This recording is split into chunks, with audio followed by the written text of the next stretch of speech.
Joe? Good evening, everybody, and welcome to the August 12th Board of Selectmen meeting here in Georgetown. I want to welcome everybody here in the audience and out in the town that's watching this evening. Before we get started, if we could all rise for our invocation and our Pledge of Allegiance.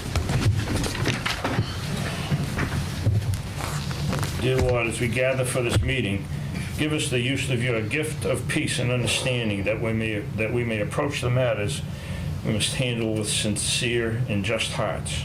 We thank you for your guidance in our decision-making, and we ask that we receive it again today. As always, Father, we each pray to you in the manner we were instructed. Amen. Amen. I pledge allegiance to the flag of the United States of America and to the republic for which it stands, one nation, under God, indivisible, with liberty and justice for all. Yes. All right, folks, as we always try to clear the room first, before I get started, calling folks up, I'm going to hand everything to Selectman Dawes as he has a special introduction that he'd like to make. So with that. A few years ago, I met he may have been a freshman at that time, and he is a Project 351 ambassador. And I'll let him explain that to you. But he addressed the Memorial Day ceremony that we had. And today, well, this year he'll be a senior. He's getting old and I'm not. But he's a senior. And I'd like to invite Sam Rose, who I'm going to butcher his name, but Sam Rose, to come on up and explain to us about Project 51 and the Veterans Project that he's working on this year in conjunction with Project 351. Come on up, Sam. Good evening, young man. How we doing? I'm doing well. Thank you for having me. Oh, no, thanks for coming in. We're excited too. And for all those who are looking at the agenda, we ran out of time for this on our agenda, so this is kind of coming under things that are not anticipated by myself, the chair, 48 hours in advance. Okay, so those looking at the agenda, that is why. So, Sam, take it from there, buddy. So my name is Sam Rose, and I'm doing a 9/11 tribute service project with Project 351 in partnership with the Massachusetts Military Heroes Fund. And our mission is to honor and remember the lives lost both on 9/11 and the lives lost of local military members since. And so basically what we're doing is it's a wish list essential items drive in each city and town across the state of Massachusetts, led by 8th graders and high schoolers. And basically we're collecting items to be sent overseas to active military members as well as local veterans who are struggling with homelessness. And so basically we're going to be packaging those items on the Rose Kennedy Greenway as part of Governor Baker's sort of memorial of 9/11 in Boston. And so in Georgetown what we're doing is we're collecting these items that will be packaged on the Rose Kennedy Greenway, such as instant powder drink mixes, single-serve snacks, shampoo, hand sanitizer, sunscreen wipes, and bug spray wipes. And that list is also on the library website. And so I'm working with Zoe Hallman, who's also a part of Project 351. She's a rising freshman at Georgetown High. And so we have a box at the Georgetown Peabody Library. And our collection drive dates will be from today to September 4th.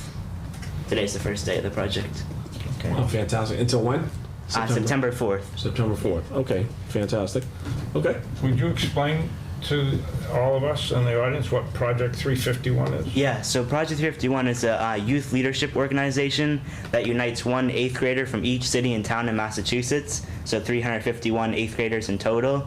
And so I was selected by my teachers in 8th grade at Georgetown Middle School, and then I reapplied to become an alumni of Project 351. So there's about, I would say, 50 of us alumni who are high schoolers. So then each year since, I've continued with Project 351, and there's a few different service projects throughout the year, and the 9/11 service is one of them. So this is my 4th year with running 9/11 service. Right, and they have workshops for you and leadership and all? Yeah, so we have there's 2 main days where the ambassadors and the alumni kind of get together, and that called Launch Day and Reunion, where we do a bunch of service projects and we learn sort of what leadership and service means. And there's also leadership summits that we have for the high school alumni, where we learn how to, alumni lead a team of 8 8th graders in service, so we learn leadership skills from that. Oh, good. Well, this is a worthy project, and you know, as a commander of the American Legion post in town, we certainly welcome you doing that, and we'll work with you if there's something we can do. Also, the VFW is well behind you on that, too. And I'll put you in touch with our Veteran Services Director over in Ipswich. Okay, awesome. Okay? Thank you so much. In terms of the 8th graders, do they have to apply for that? No, so kind of the goal is to select quiet leaders, so people who might not necessarily be recognized or might not apply.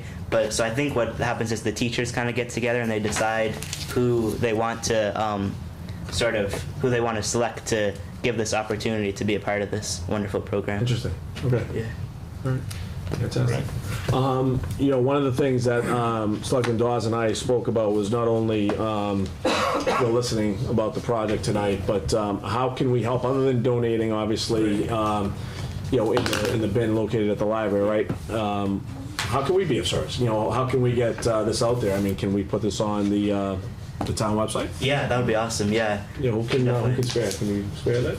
Yeah, we can do that, and we can also make sure it gets out on our social media channels. Yeah, that would be You great. can send us the information that you just read, just because I won't remember Yeah. all. As many places that we can spread the word, that would be awesome. Yeah. Yeah, sure. Yep. So I don't know how you can get you that information, but maybe do we have the sends it to information? Yeah, if you can get it to Janet, she Okay. can- and then I'll take it from there. Okay.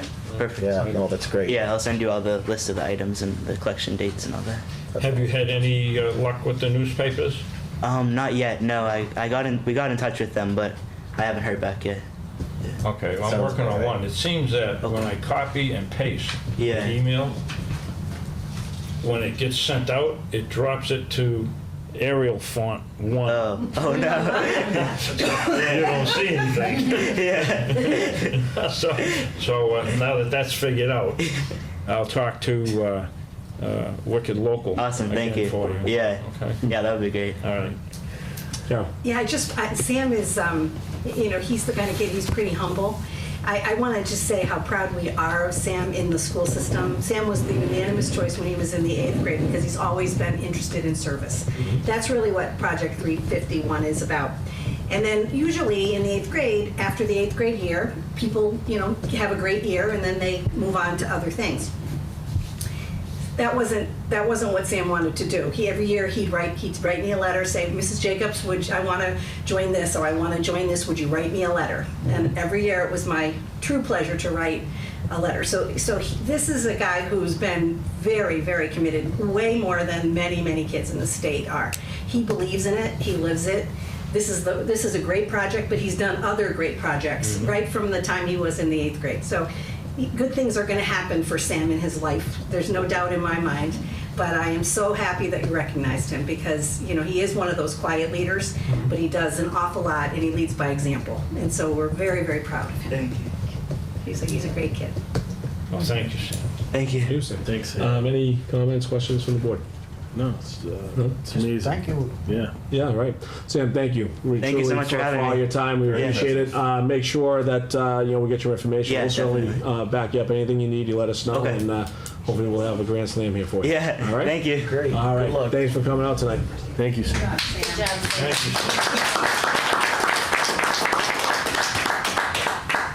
Sam. All right. So we do have a request from the Georgetown Flatbread LLC for a change of manager. So if you guys can come on up. Yes. Good evening, Jill Mann here on behalf of Georgetown Flatbread LLC. Here with me this evening is Michaela McLean. Miguel, how you doing? Good, how are you? Basically, we are seeking to change the manager. Michael Brooks was the manager previously, and he is leaving or left, and He left. Michaela is going to hopefully take his place. We did submit for you Michaela's information, her resume. She's been working for Flatbread for a little bit of time, and they promoted her to a supervisor position, trying to see, is it a good match? Is she happy? Is the company happy? And both of those things rang true. So we're looking to promote Michaela to be the holder of the license, basically the manager under the license, excuse me, and to manage the entire restaurant. Okay, fantastic. Congratulations, first of all. Thank you. Fantastic. Do we have any comments, questions from the board? No, for me. So is this your first management position? Yeah, I've been supervising there for like 3 or 4 months, and now like since Mike's gone, I really like it, and I've done everything in the restaurant. So now they want me to manage. I like it so far. Well, that's good. Yeah. It's the beginning of a career. Yeah. It's wonderful because it's homegrown. It's something you really want to do in the restaurant industry. You want to try and grow your employees, and it doesn't happen enough. So this was a pretty special thing to have happen. One question for me. What was the old manager?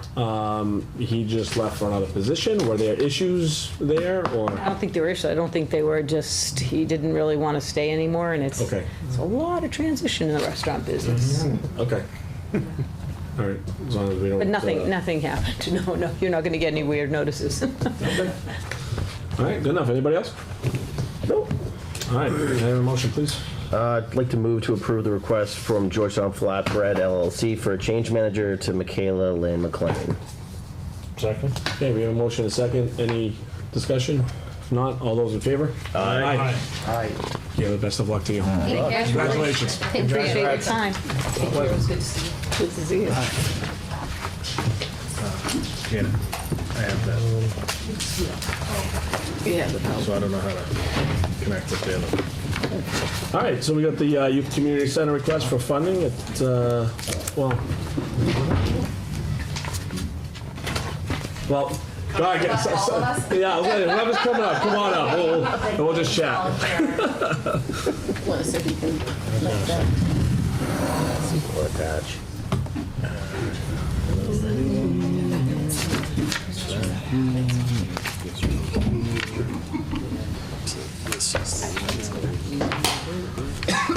So on the agenda, it reads, request for funding at Fall Town Meeting, but I'm not really sure we need to go down that road anymore, if I'm not mistaken. So this is more of an update for the board as far as where this is. Yep, we just wanted to give you a formal update and discuss next steps.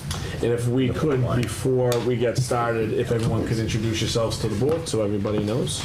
My name is Erin Duggan. I am president of the Georgetown PTA and also a big part of the Georgetown Youth Community Center. Michael Hinchliff, treasurer of the Youth Community Center. I'm the parent. Gemma Connors. I'm actually the community sponsor that works in tandem with the high school marketing honors team. And I'm also on the board with this group here of the Youth Center. And I must say, everybody is doing just a wonderful job. They've all come together, tackling a lot of different subjects to try to get something like this together. I've been talking to everybody as well, so congratulations to everybody, so far in doing such a wonderful job. And I'm sure you'll get into the couple of events or whatever. So with that being said, I'll hand it over to you guys, and maybe you can give us, an update on where you're at. Thank you, Joe. Thanks for framing that up, Joe. We have been very busy since we last spoke with you. So we have met with the youth from 6th through 10th grade who have been very involved in helping us kind of define what this is. And so we wanted to take a minute and showcase what they've come up with in tandem with the leaders from our community and a lot of volunteers. It's a safe and inclusive place where youth are empowered to express themselves, have fun, make new connections among peers in the community. And the mission of the GYCC is to empower youth to use their voice and to make safe and healthy choices. Our goal is to do this by creating engaging, relevant, student-led programming and supports that are sustained through community partnerships. And so we're pretty excited about that because it really frames up where we have started, and we are on the right track to hit all of those pieces. So,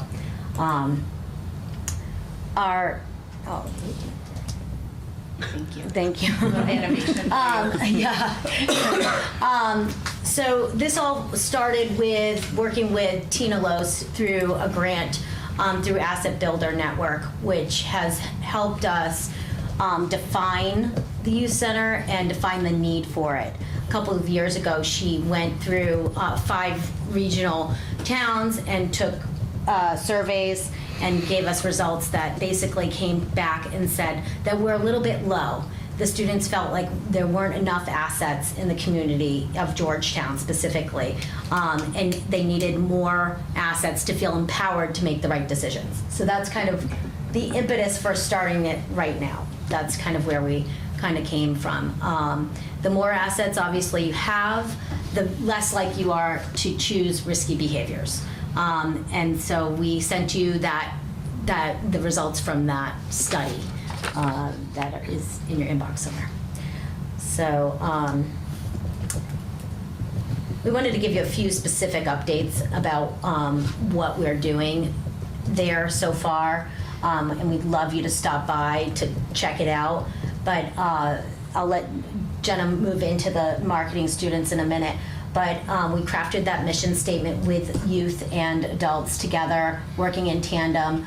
The youth designed the space. We had a very successful community drop-off day where everybody came, as always, and gave everything from their house and really made it a really awesome, dynamic space for the youth to use. The steering committee has been developed and has been really strong and consistent, made up of volunteers throughout town. We've completed 2 summer series pilot programs under the PTA as fiscal sponsor, and we're very excited to report that we've had a lot of promises from state and local partners that we'll highlight in a minute that are coming in including $30,000 from Bruce Tarr's office, which we're excited to use this year. And then we've done a lot with the budget, and we'll move down that path in a minute as well. The space itself has really come and really been defined. If we've all been upstairs at Pearly, with the library being a kind of a study area, the center space being a lounge area. We have a very thriving game room with pool tables and air hockey and all that. We have technology out the wazoo with some huge TVs and gaming area set up with gaming chairs. And then we have another makerspace, which is fantastic, filled with so much for the kids to consume and use their imagination, which will only grow this year. So those are a few things we've been up to, which since last we came to you, and we're feeling pretty proud of where we're standing right now. So we wanted to highlight a lot of the effort that our youth have put in towards creating this space and also making it successful from a marketing perspective. So on your left-hand side are just some examples, the thank you to the Cam Coy tournament directors, but also to Crosby's. We have been working, or I've specifically been the community sponsor working liaison with the Marketing 2 Honors Program. So they actually approached the GYCC steering committee and said, we have an honors program, they're looking for a spring project. And we said, we'd love to be your project. So we met with them every 2 weeks and we brainstormed, we worked on marketing initiatives, we came up with the design and a feel. They went out to their community, which is the youth. They went out to the middle and the high school to talk about, what do you want this to look like? We created a logo. They did that basically off of working with the Marketing 1 class and having them submit logo samples for all the youth to vote on. It's been a very youth-driven initiative at this point. They've created all of their own marketing. In the middle, we wanted to highlight the mission and vision statements that were very much a brainstorm, think tank meeting where it was pretty much a one-to-one. For every community member that was an adult, there was a youth there. And we broke up into 3 or 4 different groups, and it was extremely collaborative. To come up with a mission statement and vision statement is not an easy task. And it was a very fluid and organic, and Tina Lopes helped drive, just a resource, helped drive all of that to give us the support we needed to come up with our vision and mission, which is what we're going to march forward with.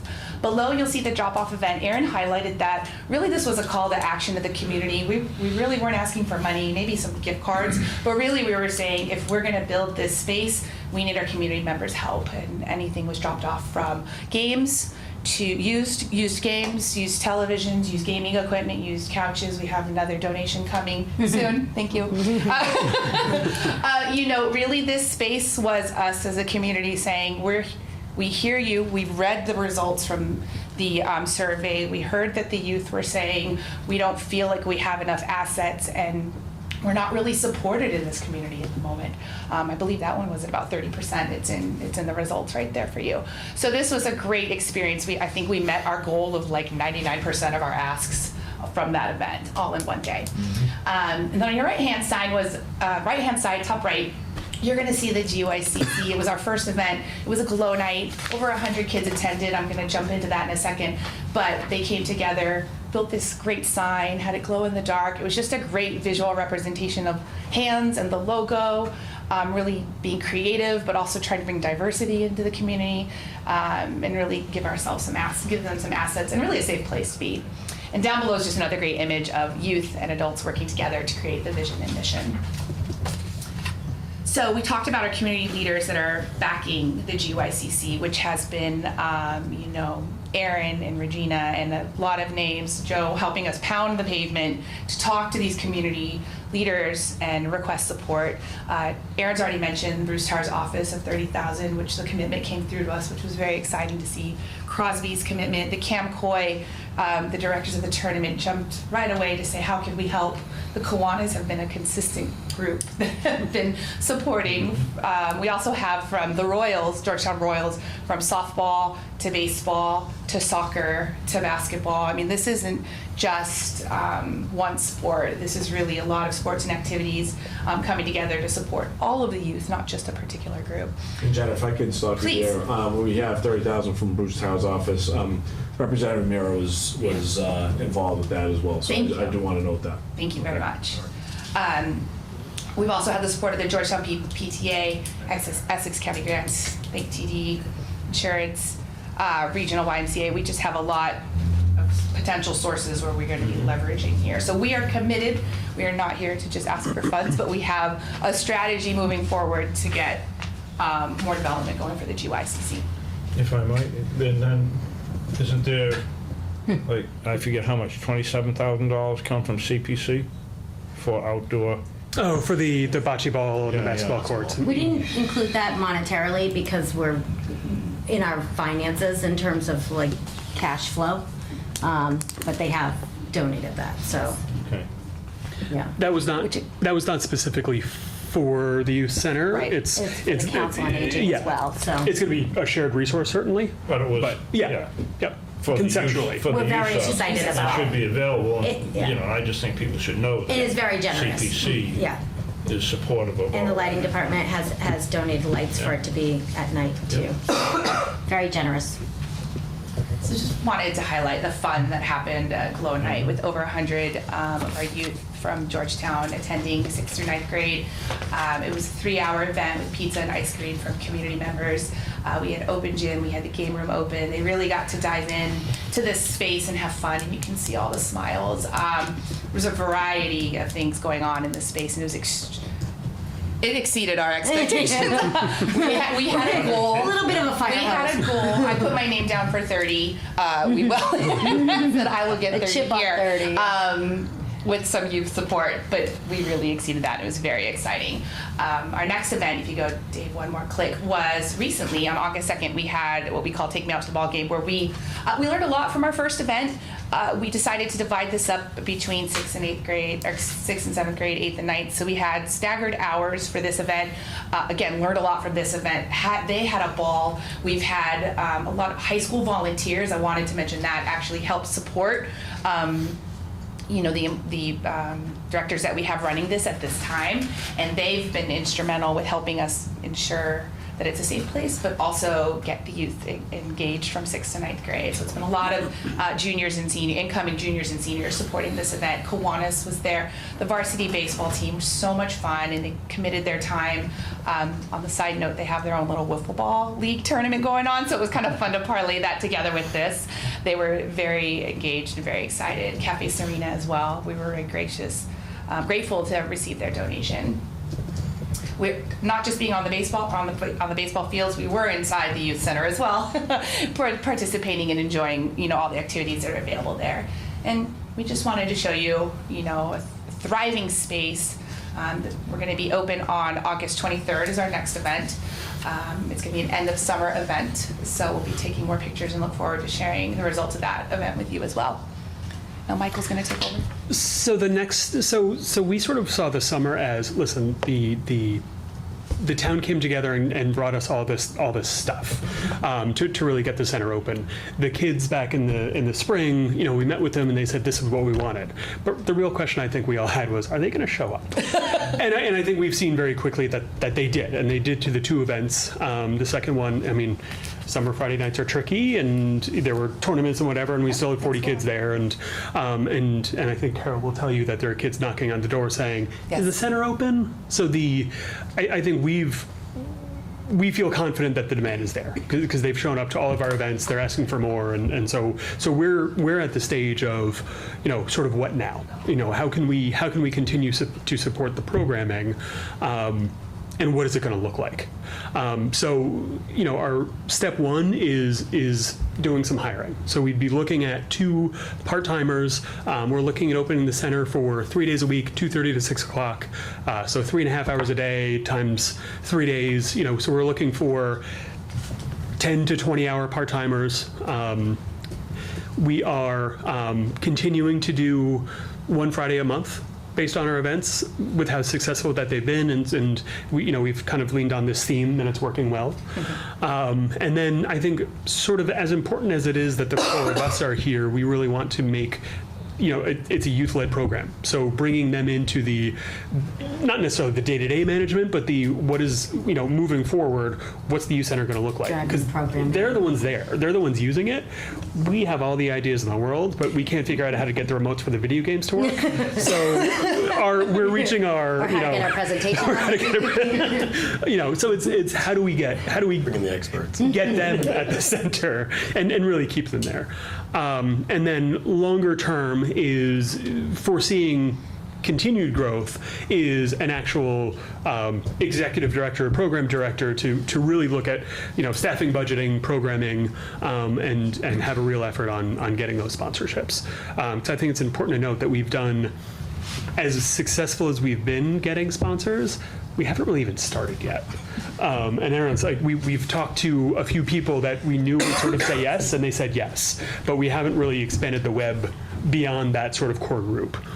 So we're confident that there's going to be more. So I have a question for you.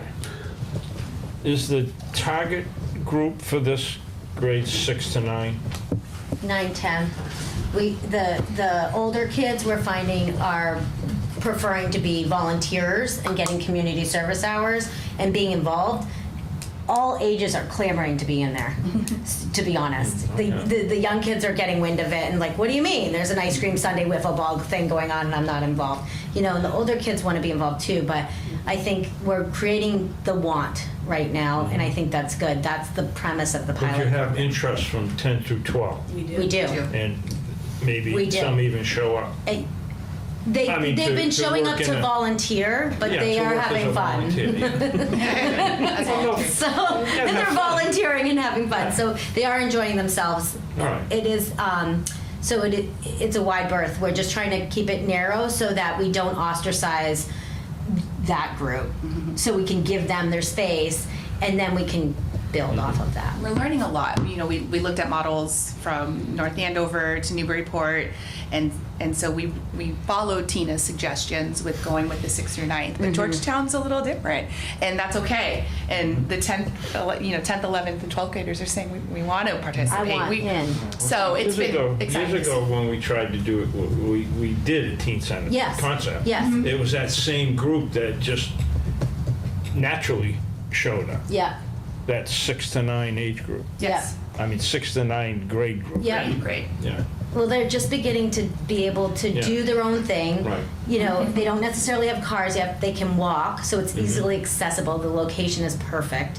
So, you know, we'll see. Well, that's why I asked if that was the target audience, Currently. as opposed to this is just who showed up. No, we were specific for the summer. So moving forward, sort of in the next steps.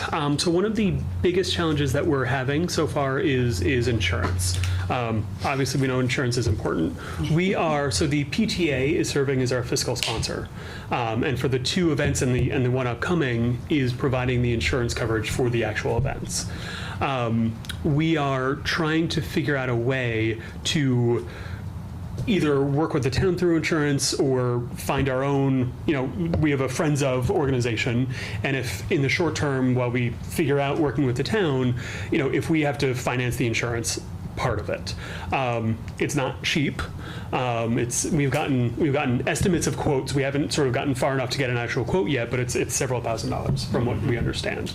And I'm sort of in the mind of like, I don't want to give it to an insurance company. If we're doing this for the kids, I would much rather spend money on the kids than give it to an insurance company. But that's just my personal opinion. Full coverage, though. Full coverage. So I think that's the important piece, because we understand we cannot put the youth in the building on the property without the proper insurance coverage. That's hugely important. Second is figuring out the best mechanism by which we can get the staffing into the building. One of the most important aspects of this is getting the youth to make the relationships with the people running it and really taking it over. And that's having a consistent couple of people in there week to week that they say, oh, hey, John, we're back, and Like this the is what we library did. has them. Yeah, They exactly. know every single kid. They have a rapport with them. So that's sort of a critical step. The relationship. Building It's not that Mrs. relationship.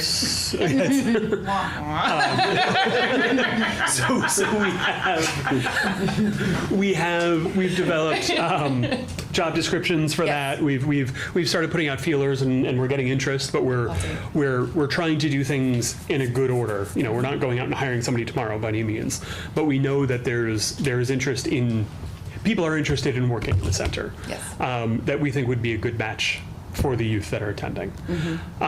We are hoping to sort of fully kick off our sponsorship and funding efforts. We have a fundraiser September 27th at Camp Dennison, which you should all attend. Oh, by the way. Please join us. A fun event just to really, it's about fundraising, but it's also about introducing the center to everyone to say, hey, listen, thank you for all your stuff. These are all the great things that are happening there, and this is why you should, if you have kids in that age group, send them along, because we want them. And then sort of the last event, if you will, that we have for now is sort of a community open house. So to really bring together for the parent stakeholders to come, but also to make sure that we acknowledge our donors, our supporters, everyone who really did the work to get it open. We haven't set a date for that. We're looking at that October. But really, to get people in this space and see it, because everyone, literally, I was there at the second event, and we said, hey, parent, go upstairs and take a look, and without fail, it's like, are you sure we can? And without fail, they said, that's amazing. I had no idea that was all there. So we want to, part of the marketing is getting people to see the space and to know what's possible. In fact, Tina Lowe's, the first time she went in, who does this for a living, the first time she went in, she said, what have you done? This is amazing. So it's a different level. We took it to the next level. We took it to the next level. So we have, so I had a great conversation with Mary McMenemy this week sometime, a few days ago, who really helped to lay out sort of what we can and what we can't do in a lot of ways. The money from the state, from Bruce Tarr and Lenny Mears' office, will not be here, it sounds like, for a month or two, and then there's a contract process. So it's coming, but it sounds like there are steps involved before it'll happen. It's going from the state to Health and Human Services to DCF to Georgetown. So That's about right. it's going to take a little while. Slow filter. And then apparently, drafting what they call a contract, sort of a, what are you going to do with it? Are you going to be good stewards of the money process? So we are, how do we get from September 1 until October 31, November 15, whatever that date is when that money actually comes? So I'm going to sort of offer up what we have decided that we're able to do short term. We're going to get it open. We're going to figure out a staffing mechanism, most likely a 1099 through a different agency, which we're still ironing out, so that we're not doing payroll. But it's a way to get that consistent body or bodies in the building.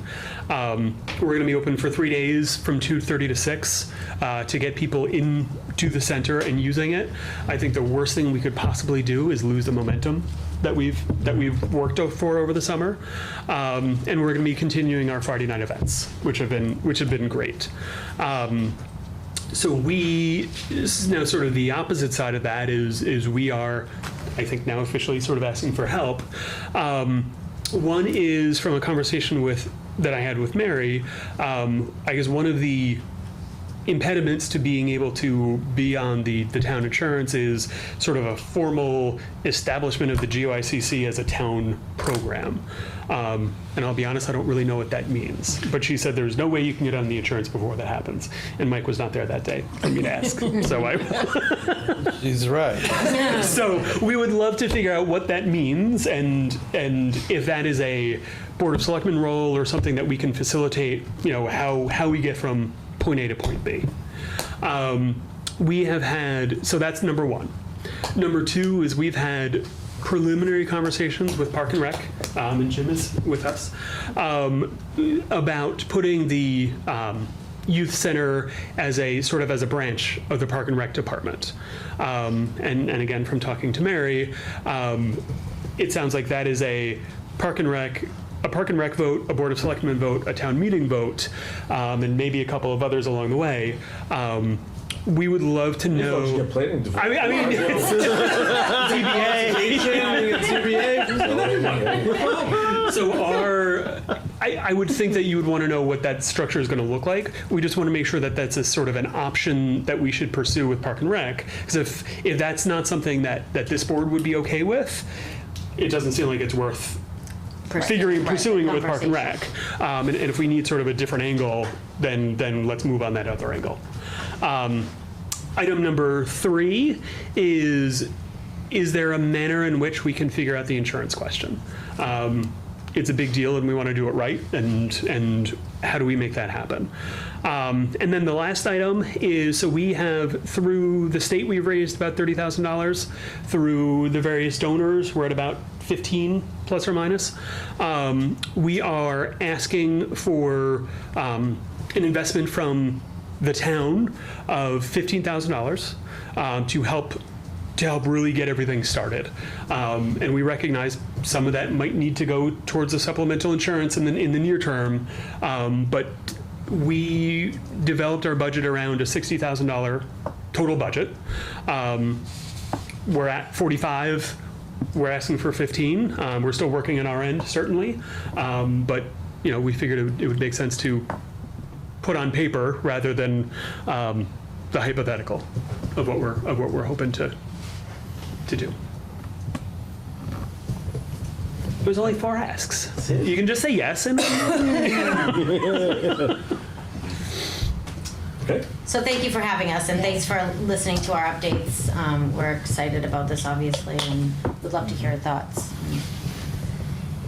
Well, you have a fundraiser coming up, right?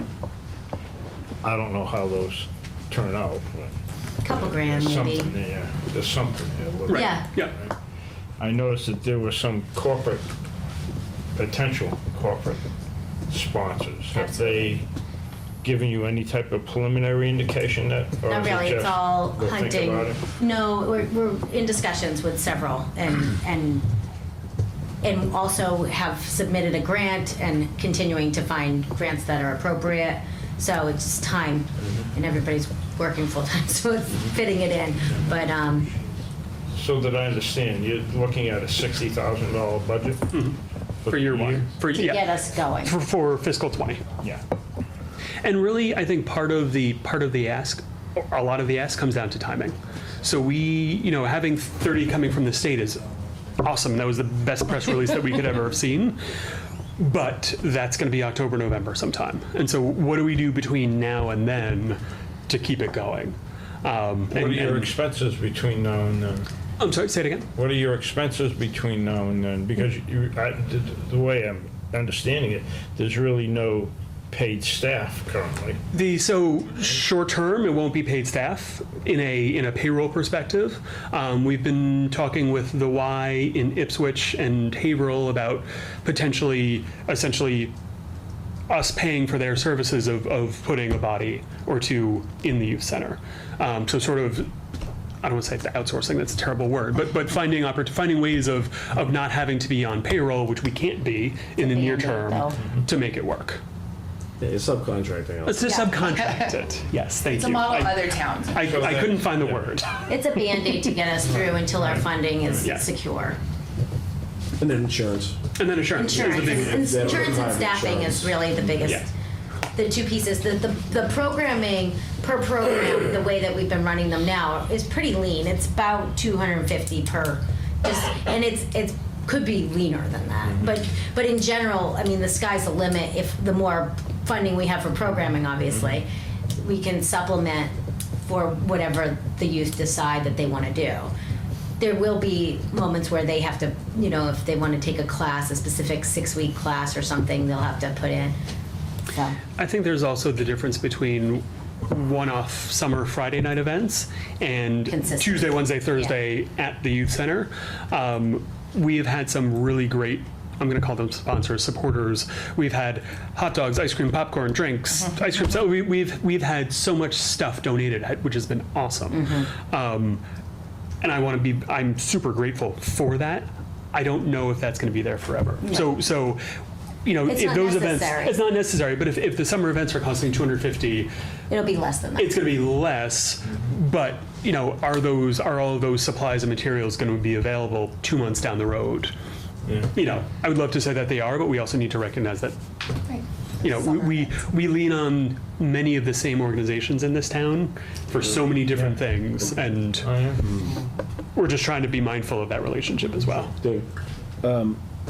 So, obviously I'm in the know on this because I'm got enough people that I spend enough time with to keep me abreast of what's going on. My concern isn't so much right now because you guys are doing a bang-up job and there's been great turnout and all these things are going off tremendously. Better probably than you had expected, right? My question is, what do you do in the sense that if we say, yeah, all right, well, there's 15,000, how does this continue? What's your plan for the 4th and 5th grade kids that are going from, or 6th grade, from Pembroke to the middle high school?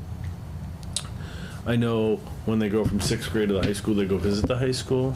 Do you have planned visits where those kids are going to go visit the rec center? So whatever they've heard about it, now they can see with their own eyes and Open house type. that type of stuff. Like, welcoming, yeah. this only works if you continue The to momentum. get kids to walk through the door. And then, I've had this conversation before. What about charging residents to use the rec center? Other towns do that. And if you want your 6th, 7th, 8th, 9th grader to go there, then you'd gladly pay the $100 or $50 or whatever it is for the year, and now your son or daughter can go there and use all the resources and whatnot. And I'm looking more so to 2020, 2021, 2022. What does it look like then? Not that you can forecast the future, but right now. Newburyport, two great questions. Newburyport started with $250 a year per kid and found that people weren't coming because it was overpriced. So we have discussed it, but there's a couple things that we're trying to iron out before we make decisions that the next group will have to manage, so that the membership has been a question, and it would help offset the bottom line.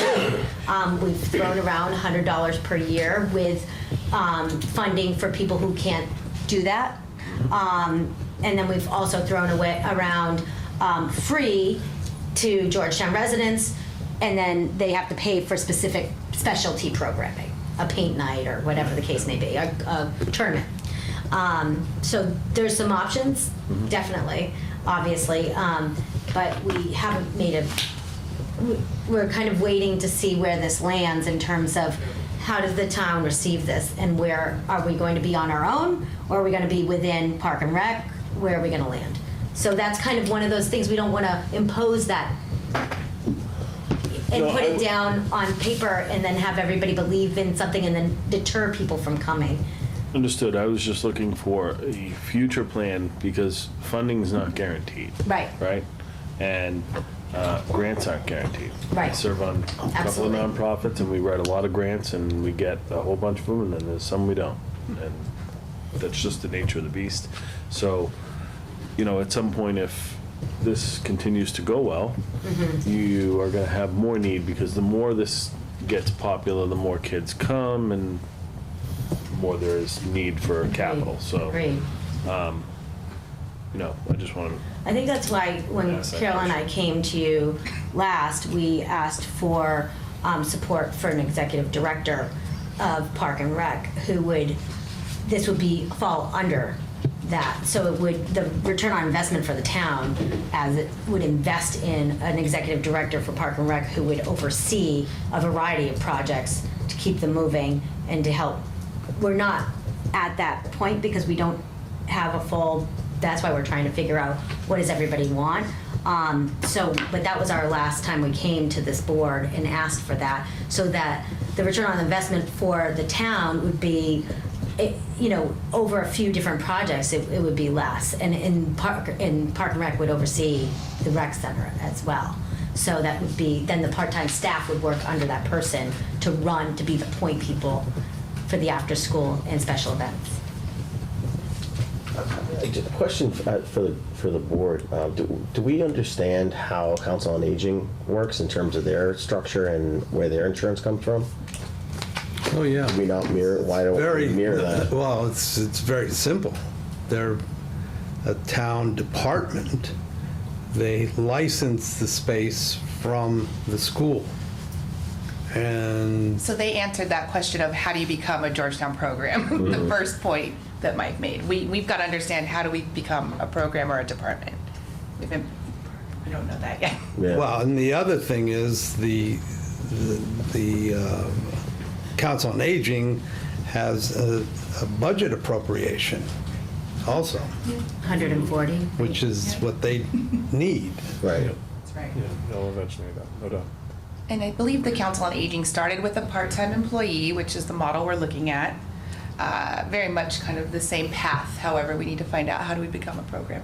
A point person who Yep. started it and became involved and excited and did it, part-time. She grew into Yeah. an executive director. And she has a friends group too. And she has a friends group, yeah. Jim, I know you had. I think the Rail Trail Committee was put as a subgroup of the Park and Rec for that purpose of making them a legitimate town organization. I just wanted to throw that out because we don't interface with them, but they was made as a subgroup. The other thing I wanted to bring up is, I know when we go to fall town meeting, no one wants to spend money that we don't have, but the Park and Rec returned about $5,000 from last year's budget that's sitting there. So instead of asking for more money, maybe it's asking for reallocation of that money that was not spent last year as part of our budget. No, it's not sitting anywhere. It's in free cash. It's money that wasn't planned on being there. Returned. But it's not available. It still has to be appropriated. Well, for fall town meeting. Yeah. So, yes, definitely. Thank you, Jim. But don't say it's left over from last year. It's just gone from last year. Well, semantics, but yeah. Any other questions about what we're asking for, or how we're asking, or what we're doing? Anybody? I will add that I think that putting this group of people for this cause actually, really fits nicely into a Parks and Rec scenario.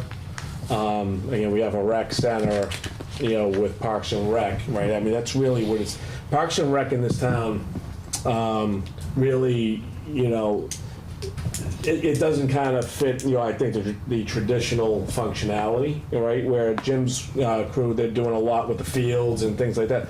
But the rec side, although I do know there's someone who tries to run, programs and stuff like that, but it just really doesn't, he doesn't have a good footing, and it's really not the traditional model, whereas if we had something like this, it's a nice kind of catapult to putting together those programs. There'd be a lot more visibility, things like that. So to have the rec center within a Parks and Rec, it's really what it is designed for, and I think it's a nice synergy, to bring them together. So I would actually, think that at fall town meeting we can ask, our townspeople to really implement this group within Parks and Rec, and it would really take care of and satisfy a lot of the needs of the group. So, is Park and Rec on board with having a youth community center under their umbrella? Yeah, we had a discussion, we weren't sure how it was gonna work, because we didn't foresee this $30,000 being available, because we were trying to figure out how we could do it with our budget, we just couldn't, so there was a lot of hesitant that we couldn't absorb that type of salary in our budget.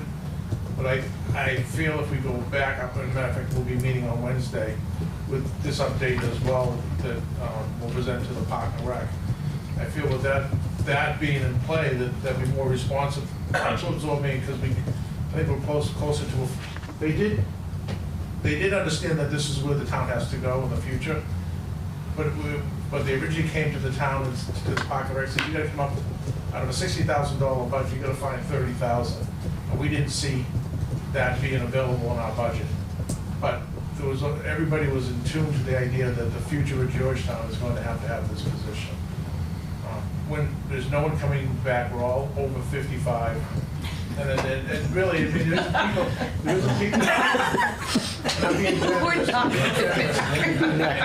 Knocking down the doors every time, it's been 5 years since we've had one new person, but it's been out of necessity, so.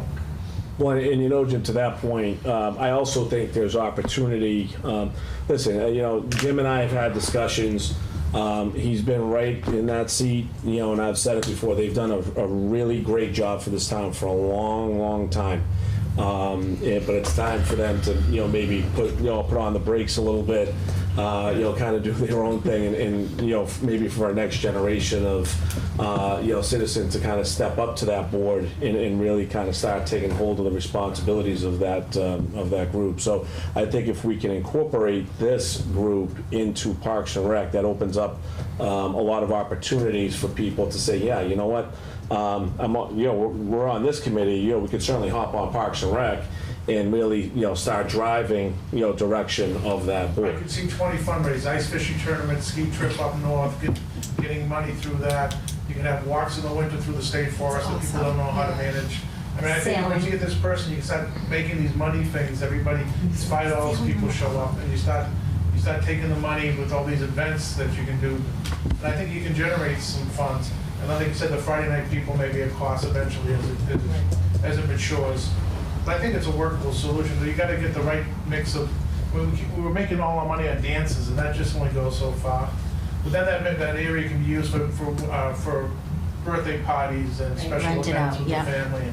And start trying to find ways to generate money, like you said, so it's self-sufficient within time. Mike, what do you project for a year 2 budget? We were 60 in the first year, and we were about 75 in year 2. And I'd be happy to send a draft over. Yeah, but that's with a full-time executive director? That is increasing, that is going from 2 part-timers to 1, I'm going to call it a manager and a part-timer. So sort of a more senior person, if you will, and maintaining a part-timer in the center as well. So somebody take, I mean, yeah, it's an executive director. Full-time, Not, greater than 20 hours? Right. Yeah. Yes, great. yes, Are both of them greater than 20 hours? no, one benefited, one not. If that's what you're asking. Yeah. Benefits is the... Just go there. Well, that's why we had the two picking up what you're putting down, under 20 Yeah. for the first, Yeah. to get us off the ground. And from what my understanding is, Mike, is that they're putting a 3-year projection together, Yeah. In which at a future meeting, they will present that 3-year projection. And we can, for sure. Can I see that before a future meeting? Because I'm going to have to start doing the budget in September for FY20. And we're gonna go meet with the Park and Rec on the 28th Yep. as well. So we wanted to give them this week's meeting to kind of see what we're talking about here and kind of decide internally if they want to pursue this conversation and how, but we wanted to hear from you if it's worthwhile going down that road. And it sounds like I certainly think it's worthwhile. I mean, it's. I think again, it's a perfect synergy. I don't see how the town would have an issue as long as Parks and Rec kind of welcomes you with open arms. I mean, they have a subgroup already with the rail trail. With the rail trail. So that's certainly something that I think they can certainly help with. So Gary, I think you've had your up first. Yeah, if I could speak a little bit, I don't know how, I'm also a member of the Park and Rec, for if anybody's watching that doesn't know that. And as Jim said, we have brought it up, we actually voted that in favor of this type of thing, but we did not see that this year, if I remember, if that's how it went. But sometimes you need a little push to get things going. But I wanna say, and it's what we've talked about, we've also discussed there, probably more informally, but we've discussed it, the fact that we need younger members, Jim's mentioned it. I mean, I put my heart out the night that Carol, I think you were there, and, we can't see us overseeing it unless somebody steps up to help. I mean, the guys that are involved there now are more involved with the recreation fields and this and that, and if you want us to oversee someone who's the largest part of the job is going to be the youth center. We don't even have connections there. I mean, I've got grandkids now. I don't got kids in school, and the grandkids registered out of town. So, although they spend a lot of time with me. So, but it's what you said. People have to step up. I mean, there's positions available.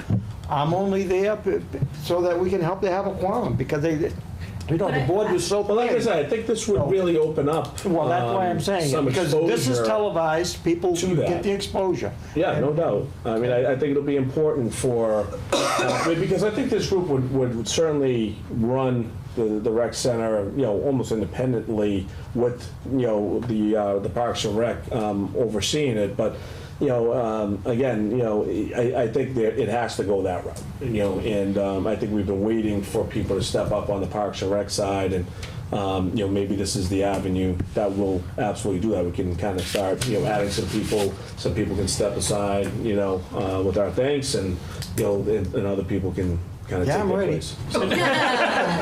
I think it's Jimmy, The position's gonna have to be a self-motivated, even with Mike down the park.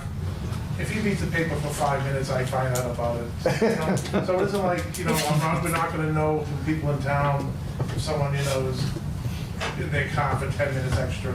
You know, so, but this person's we're gonna have to find a person who's motivated Yeah. to do it by himself, that's all. Yeah. And then make sure that's part of the, you know, when you go and interview the person.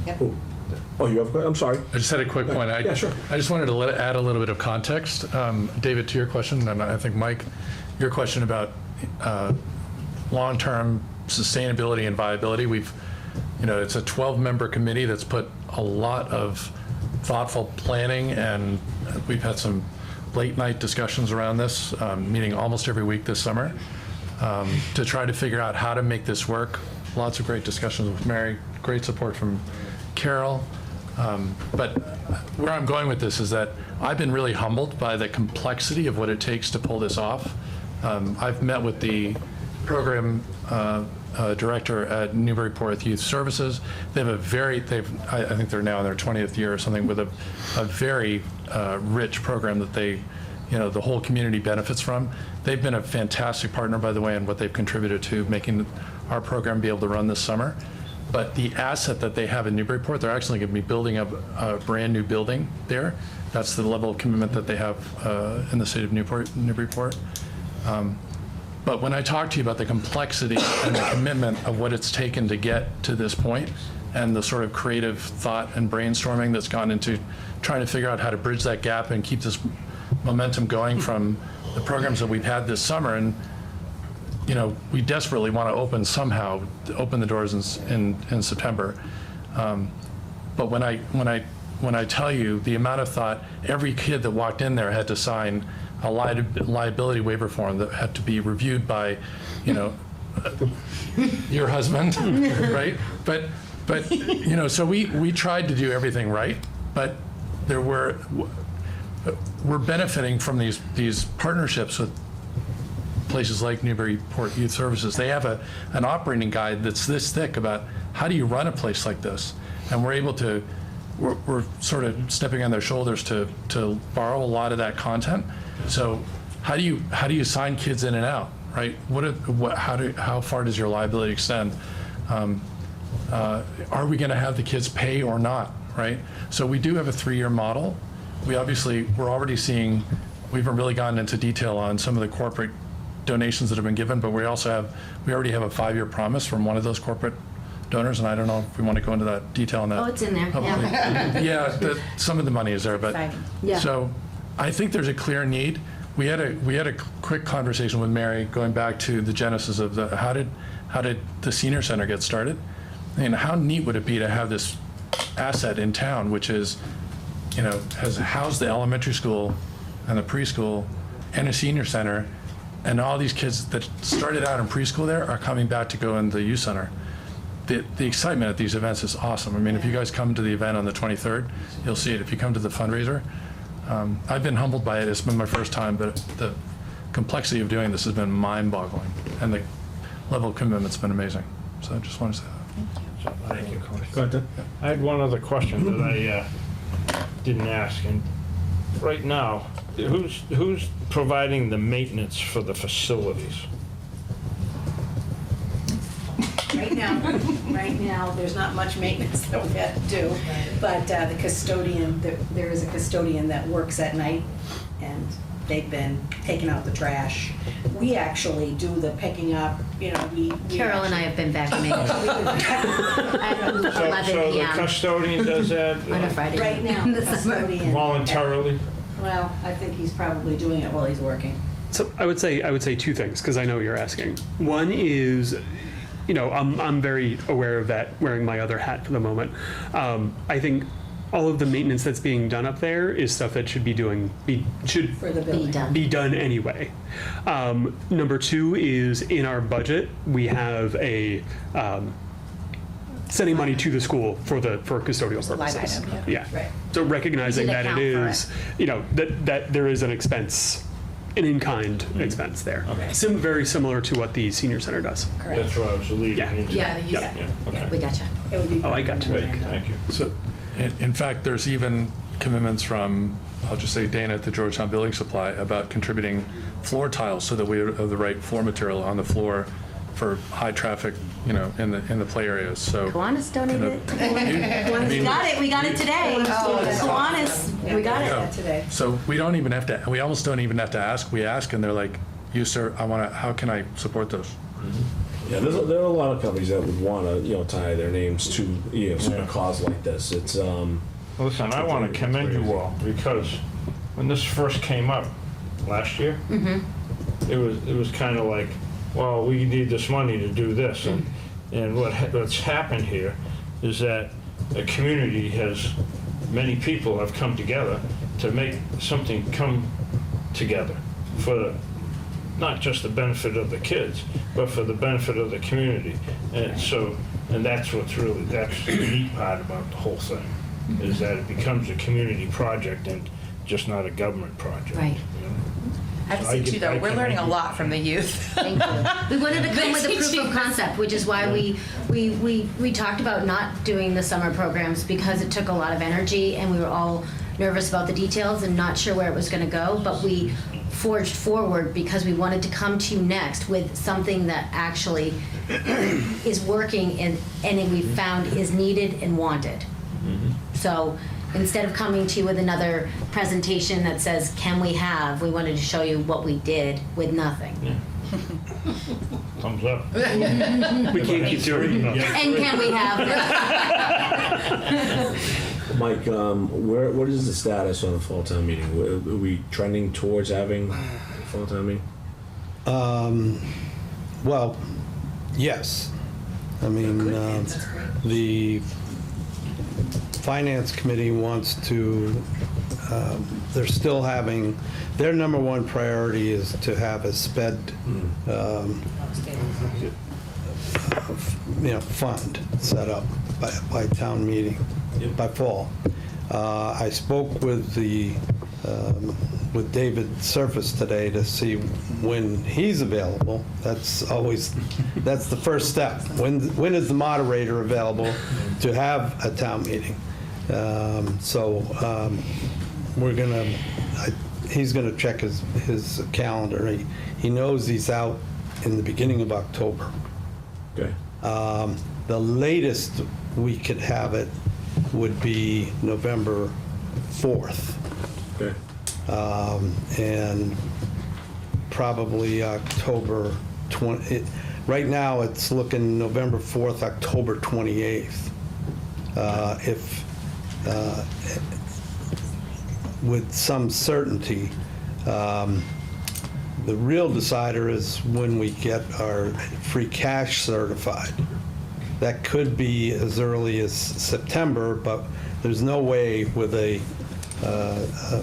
meeting, the next Selectmen's meeting on the 9th, you have to have a warrant, and it has to be posted at least 2 weeks before the meeting. So, probably realistically, the end of October would be. All right, so that gives you guys some time to, work things out with Parks and Rec, get back to us. Mike, what's, When do we need to give you? So we couldn't have it on the. You didn't think you were going to get it. She's just got to suck it up. Mike, excuse me. So what is the process if Parks and Rec, if they decide that, they do want to accept the youth center, or the youth organization, whatever we're calling you guys, I'm not sure. GYCC. GYCC, if they want to accept the GYCC, who needs to vote it specifically to get to, I'm sure Parks and Rec has to vote it. Is it in fact, do we have to vote it, or is it more, we have to vote to put it on the warrant? What is the process here? Well, it has to be funded. There has to be an appropriation. Yep. And that means a warrant article by the Board of Selectmen. Okay. And then if you're going to need $15,000, that would be a warrant article to take money out of free cash. Okay. Does Finance Committee have to? Oh, yeah. So that, and like I said, they're focused on the SPED fund. Well, does the Finance Committee have to what? Do they have to recommend? Yeah. Yeah, they have to recommend. Yeah. We can put what we want on the warrant. I'm not. Yeah, you- I'm not arguing there. I'm All right, saying I just want to make sure we're clear. they have to they get their look at it too, and they get to say. I understand. I just want to make sure we're I clear. just on don't need to. No, the selectmen are solely in charge of the warrant. it. Okay. And I'm not saying, by the way, that we're certainly going to accept a recommendation or non-recommendation. I just want to make sure we're clear. All right, so with that being said, so it has to go before them. We have to put something on the warrant. Parks and Rec has to vote it. And then, we can get it on. So we have a lot to do, before. So we're meeting with Park and Rec on the 28th of August. So what are your October meetings? The Board of We'll Selectmen? bring this up on our, we'll This week? bring this up on Wednesday, even though. 21st, we meet, Came out today, but I was saying- Are they the 7th and the the 21st? 7th and 21st. 21st? Yep. Would it be possible for Mike to put together those, just so that we all understand those 5 or 6 steps? Because I would hate for us to Miss one. miss the step that we need and something we can't Sure, do. Mike, can you Just to make outline sure that, we're all on the same. and send them to Aaron Stuff to you. or to Mike or whoever. Sure. Thank you. Thank you. So if they came back on October 7th to talk to you, is that too late?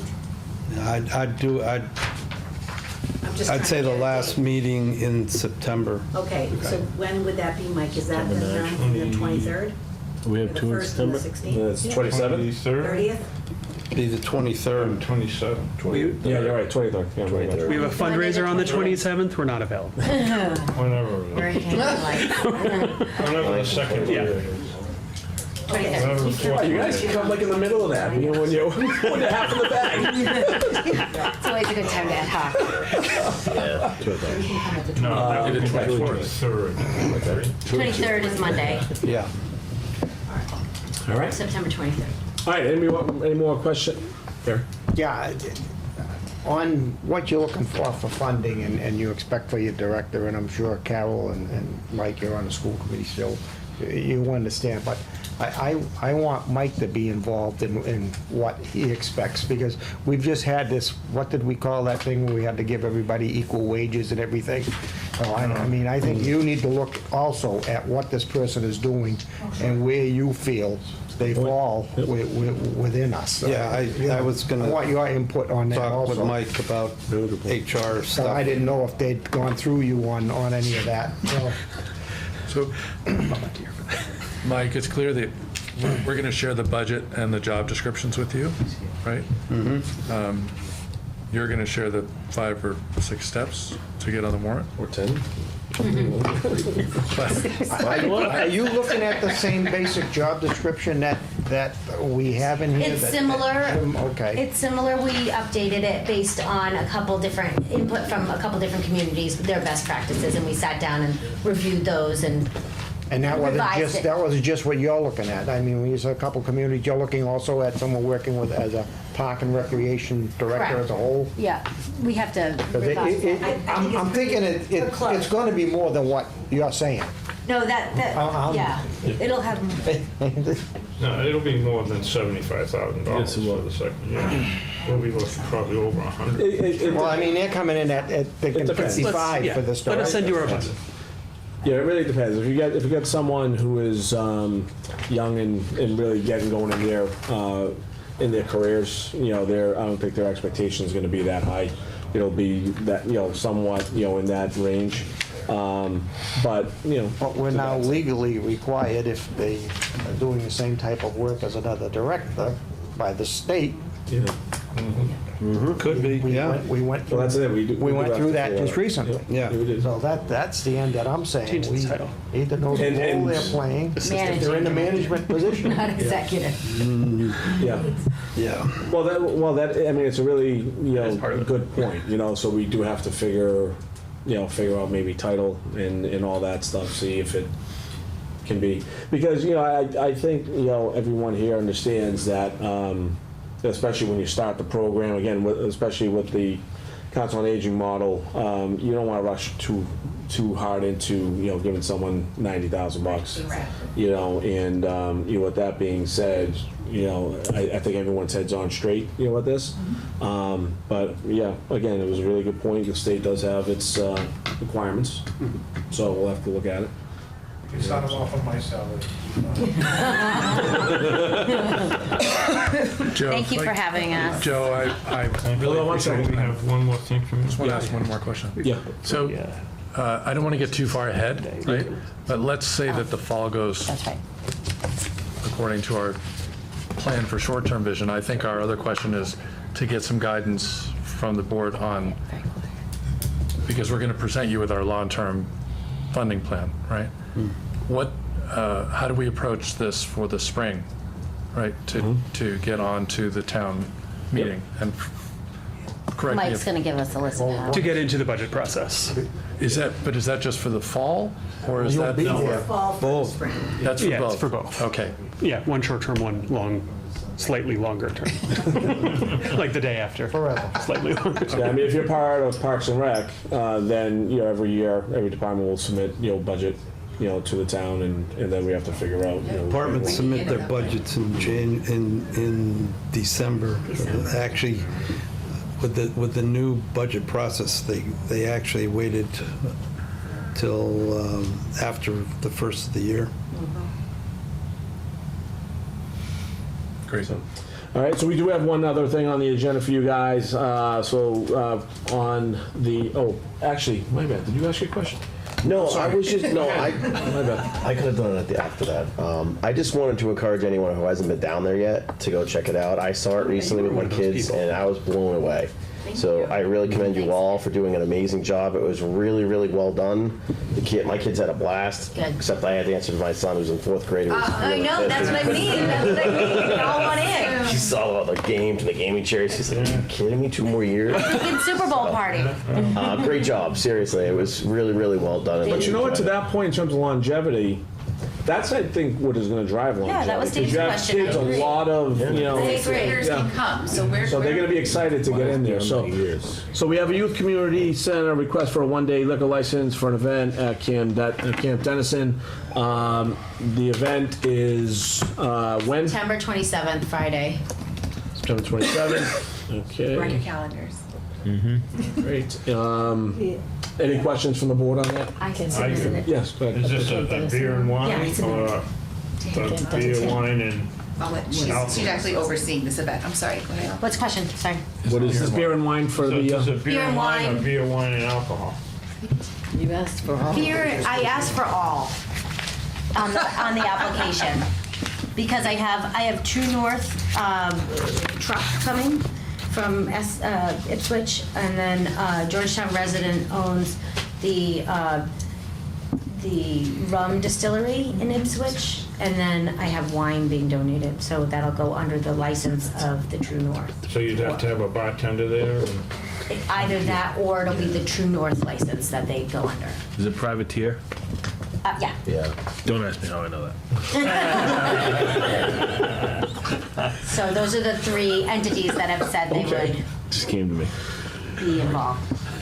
And then I have the Elaine's pork taco truck. do you need a police detail there with? I do have one. I spoke with somebody called me recently from the police department. I forget which officer I spoke with, but they said they have it on their radar.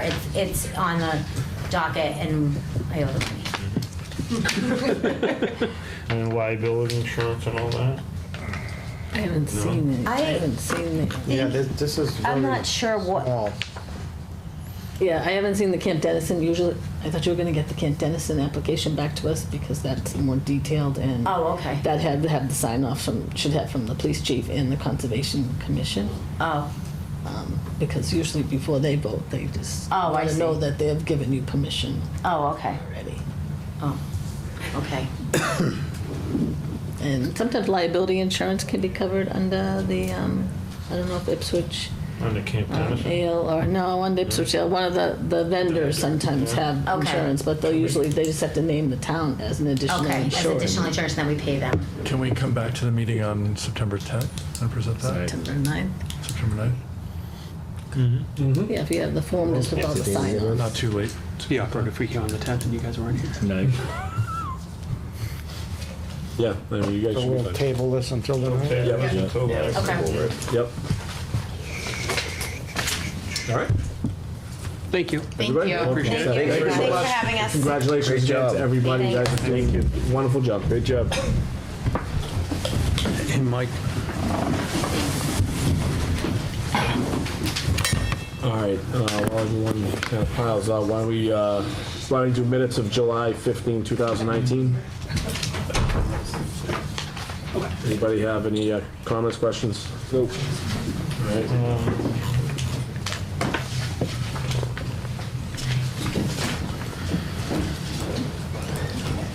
Well, I can make a motion anyway, Tammy. I have a question on this. Because I didn't see it, but then again, that doesn't mean anything. Did the reason that I abstained from the vote make it into the minute? It is in there. Okay. Yes. The reason?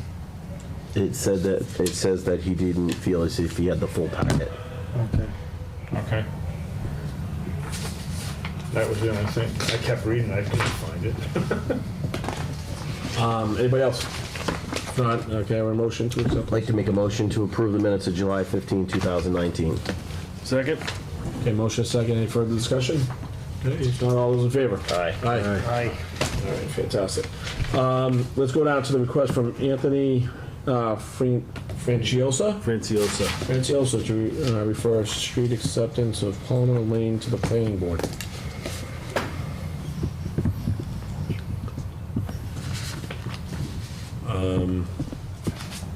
Anybody have anything that they want to bring up on this?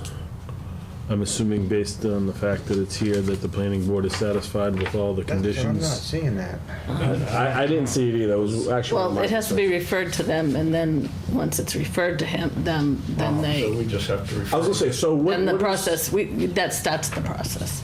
And then they'll work so with the that's what- So developer. we just have to say, okay, go to the planning board here? Yeah, but then it'll come back to you, then you have to approve the layout at another meeting, and So basically. So that answers your question. Make it a Okay. motion, Yeah. So I'd like to move to refer the request for street acceptance of Palmer Lane to the planning board. Okay, we have a motion, a second, discussion? If not, all those in favor? Aye. Aye. Aye. All right. Moving down, the National Ave update, Mike, why don't you take it from here? Well, I sent you a memo almost 2 weeks ago, before I left on vacation. I need some direction from the board on how you want to proceed. I gave you a couple options.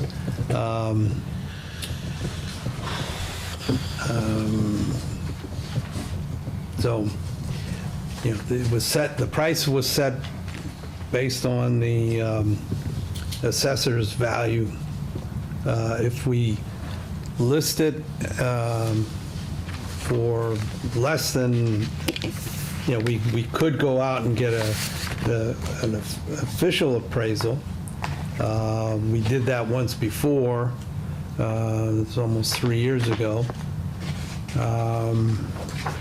We don't have money in a budget to do that. So, yeah, thank you.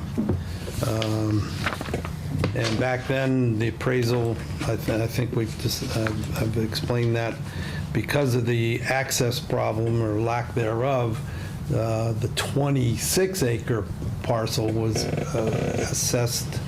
appraised at $327,000.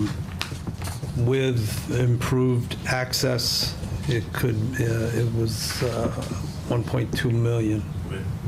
And we do not have improved access. No. I understand. No. So the other option that I didn't put down is try to purchase the access too. That's one option. My question here is, this happens all the time, someone will get a property permitted, if you will, or get some approvals in place or things in place so that the property could be more marketable. I don't know if it's within the town's bandwidth to go in and at least get an entrance carved out. so that, because I know there's some question about access and whatnot. So I'm open to hearing your opinion on that, but I think that's a pretty big concern of any buyer is what's the process going to be like and will they get, now obviously they'd make the P&S contingent upon that, but it would make it a lot more attractive if there was some kind of access point already established. Yeah, and if I may, so I think I mentioned it at the last meeting when Mike announced that we didn't get any bids, that one of the, I'll say, parties that was interested, that pulled papers, specifically mentioned that, certain point, and, Mike mentioned, and I said it, the guy is really apprehensive to bid on the property without certain provision already in hand. He can set a certain price and put in all the provisions he wants. He can have 5 pages worth of provisions and contingencies and everything else. He didn't want to go that route though.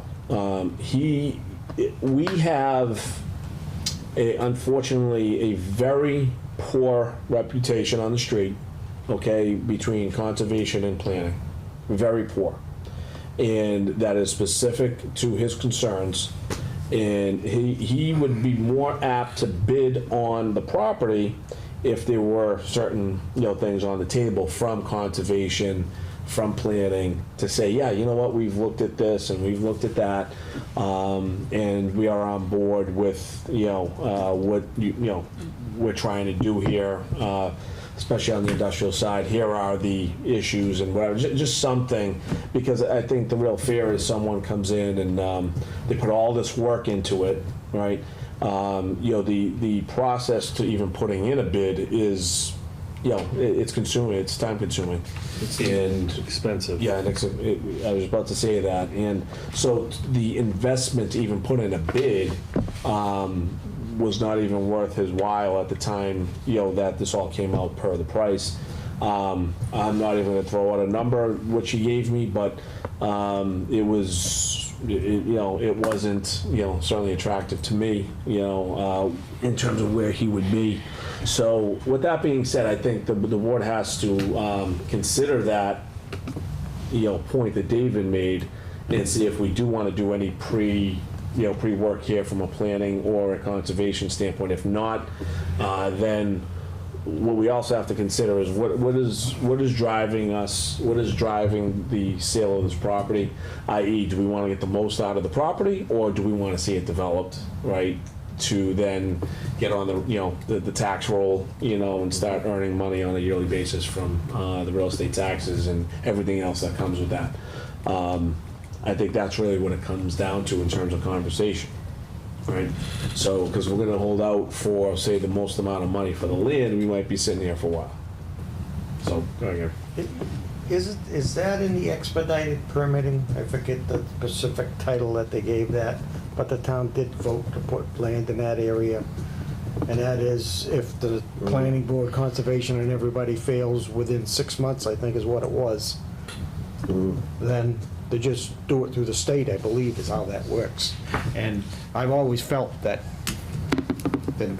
they're gonna be going through the state, because there's no way that this town will get something done in 6 months. Yeah. I mean, I just couldn't see us approving that, because,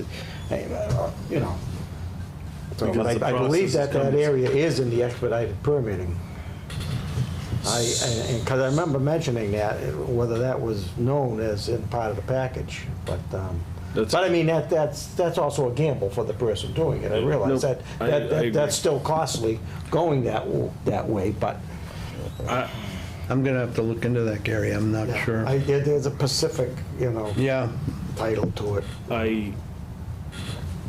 That's a great idea. Hopefully there's something there that we can cling to get this process somewhat underway. I will tell you that Joe's right. When people say we have a bad rap, it is monumental. We need to be friendly in a lot of respects to people that want to come in and do business here. But I don't know, I'm not on those boards, so I can't speak to that. But the point here is we have a very nice piece of land that could be beneficial to somebody. Is there a way to find some common ground on at least an entrance or something to help move the process along and put us in a better position from a sales standpoint? Well, there's 100 feet access, but it accesses right into the Is wetlands. something already done on that property, I thought? How do you mean? Before, who had it? It was Kennedy? Yeah, Before he let it go, there was somebody looking to go in there. It was actually gonna be a stone crushing operation, from Right. what I understand. Right. I don't know how far that has Caruso got. McGovern? Pardon me? Was it Caruso? I don't know who it was, I've got no idea, but. no, it wasn't Caruso McGovern. Yeah, I mean, but it would have been it would have fit with what's next door. Right. But you know, your points are well taken, but also let me note, I mean, it depends on the side of the coin that you're looking at, how planning and conservation and them work. You know, there will be others that'll be saying, well, we want our town to go in a certain direction, and they're looking out for our welfare. So, I mean, we gotta, you know, consider it that way also. Well, we have an area that has been identified by the state and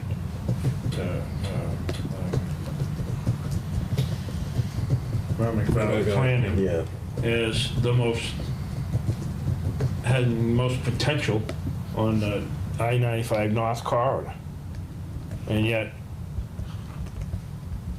we just have to figure out how to get rid of that property, and also to somehow have the other boards that are involved get in on the process, because I've heard the same things everybody else has heard, and not necessarily from all the same people, you know? So we have to do something. Also, next step, I mean, do we just say, you know what, do we pick a number, and give it a whirl and see if there's, another party that wants to bid at a lower number? Well, we have two parcels of land. One is landlocked, and the other has an opening to it. Into wetlands, to Mike's point. And it's all wetland in the middle. And the smallest What's it, one, 9 to 10 the acres? smallest parcel is the one with the access. Right, right. So, I first, I mean, this is commercial, I don't do commercial, I do residential. But if I get no showings, if I get no second showings, if I get no telephone calls, I get no offers, then the first thing I'm gonna do is be aggressive and make a price correction on that, and one that is notable, to wake the market up. Yep, I agree with that. I mean, But I mean, to Joe's point earlier, sorry. Yeah, that's go ahead. okay. Nope. If we drop the price X amount of dollars, and that same person's looking and says, that's not the number, I still gotta spend this much in attorneys Still open it. over and over and over again for meetings, which has been historically the process. And I need to pay for engineering, and I need to pay for possibly a traffic study, whatever comes up. These things happen, right? We're gonna wanna know the information, these boards are gonna want that information. Then it becomes cost. I know, but these people are in business, and they've run across what seemingly were impossible situations and have still been able to work through. That's part of the whole business thing. I understand what you're saying, and I agree with that. But I think one of the reasons that we didn't really get any response is that we made a minimum price for both the lots, it was right around $2 million. Well, I said, well, okay, if we can get that, great. Yeah. So say. So we have no minimum, and we set a price. Hypothetically, hear me out. You have I'm gonna sell you this for $10, and I'm gonna cut the price to $5, right?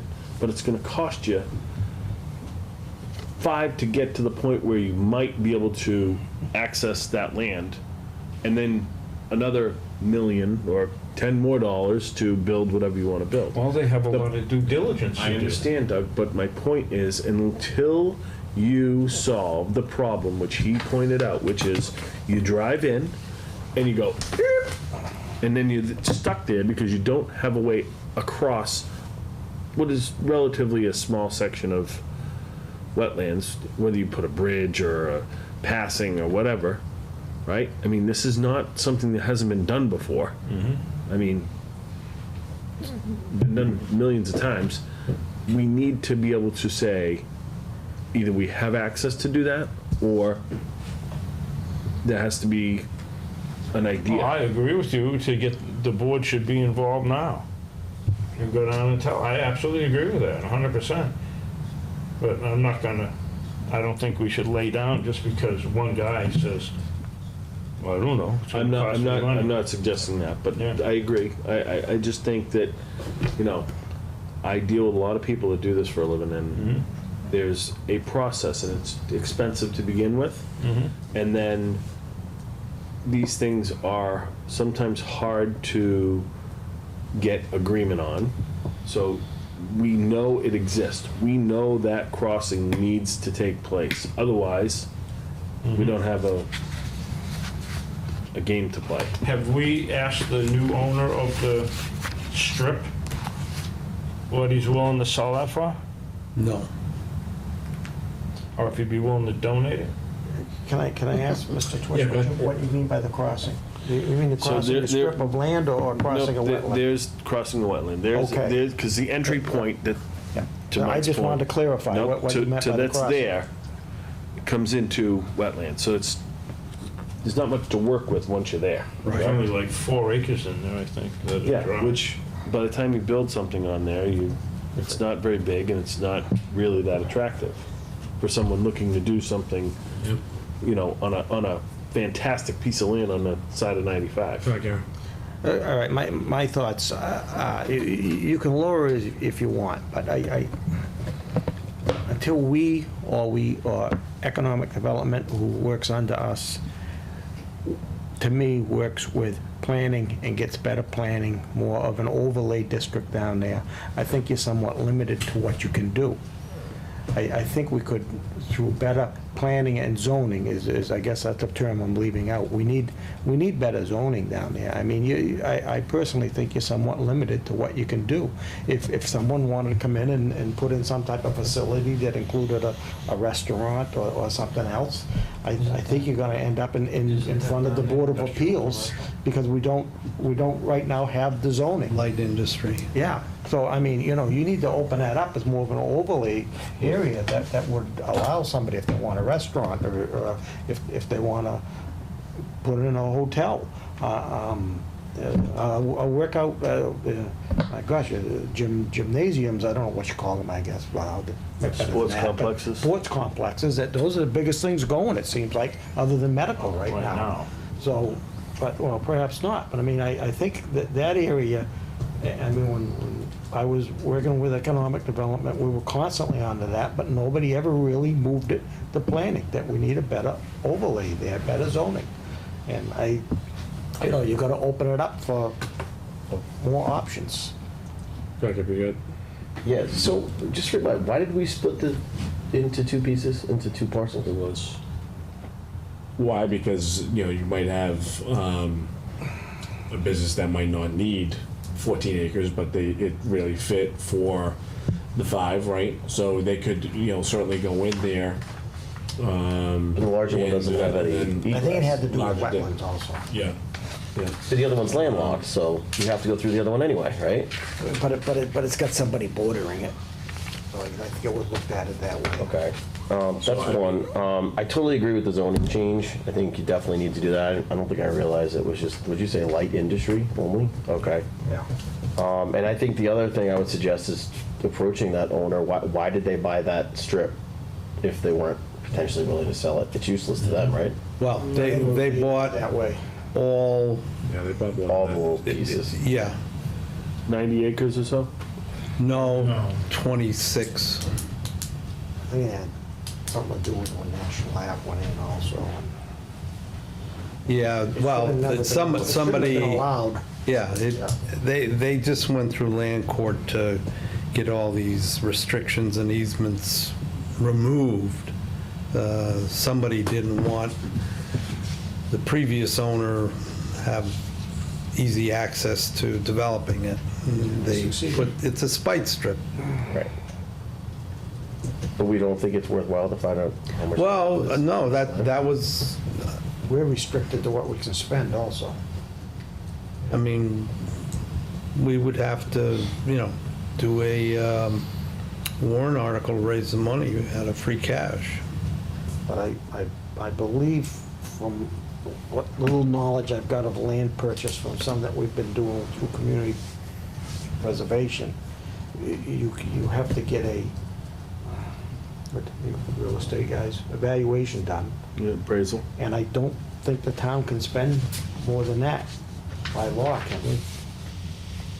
No, if you get approval at town meeting, you Spend whatever you spend whatever you want. When we purchased the, We spent over the house, you know, $200,000 on. Yeah, but we went through that appraisal thing, I believe. did we?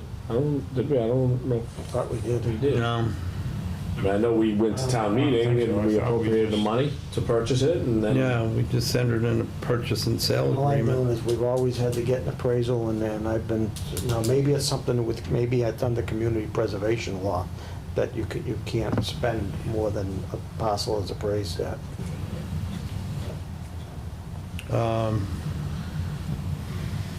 Well, if we're gonna sell it for less than it's appraised, its market value, The appraiser is very valuable because we need it. then you have to explain to the Inspector General's office why you're selling it for less than market value. So it's 27 acres. Yeah, 26, Does that have multiple access points? No. Just one?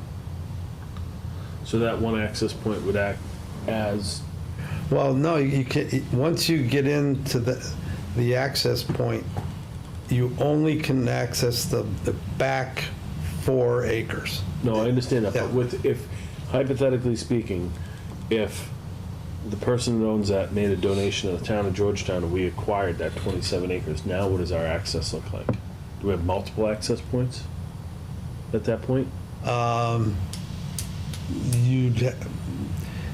No, because it's cut in half, Okay. cut in a third Okay. by wetlands, so the back piece, you're still only gonna access it through the 100-foot strip on the So you need, south end of it. You need both. yeah. I mean, But if we, it would be worth seeing what the value of the spite strip is, what, it's not buildable.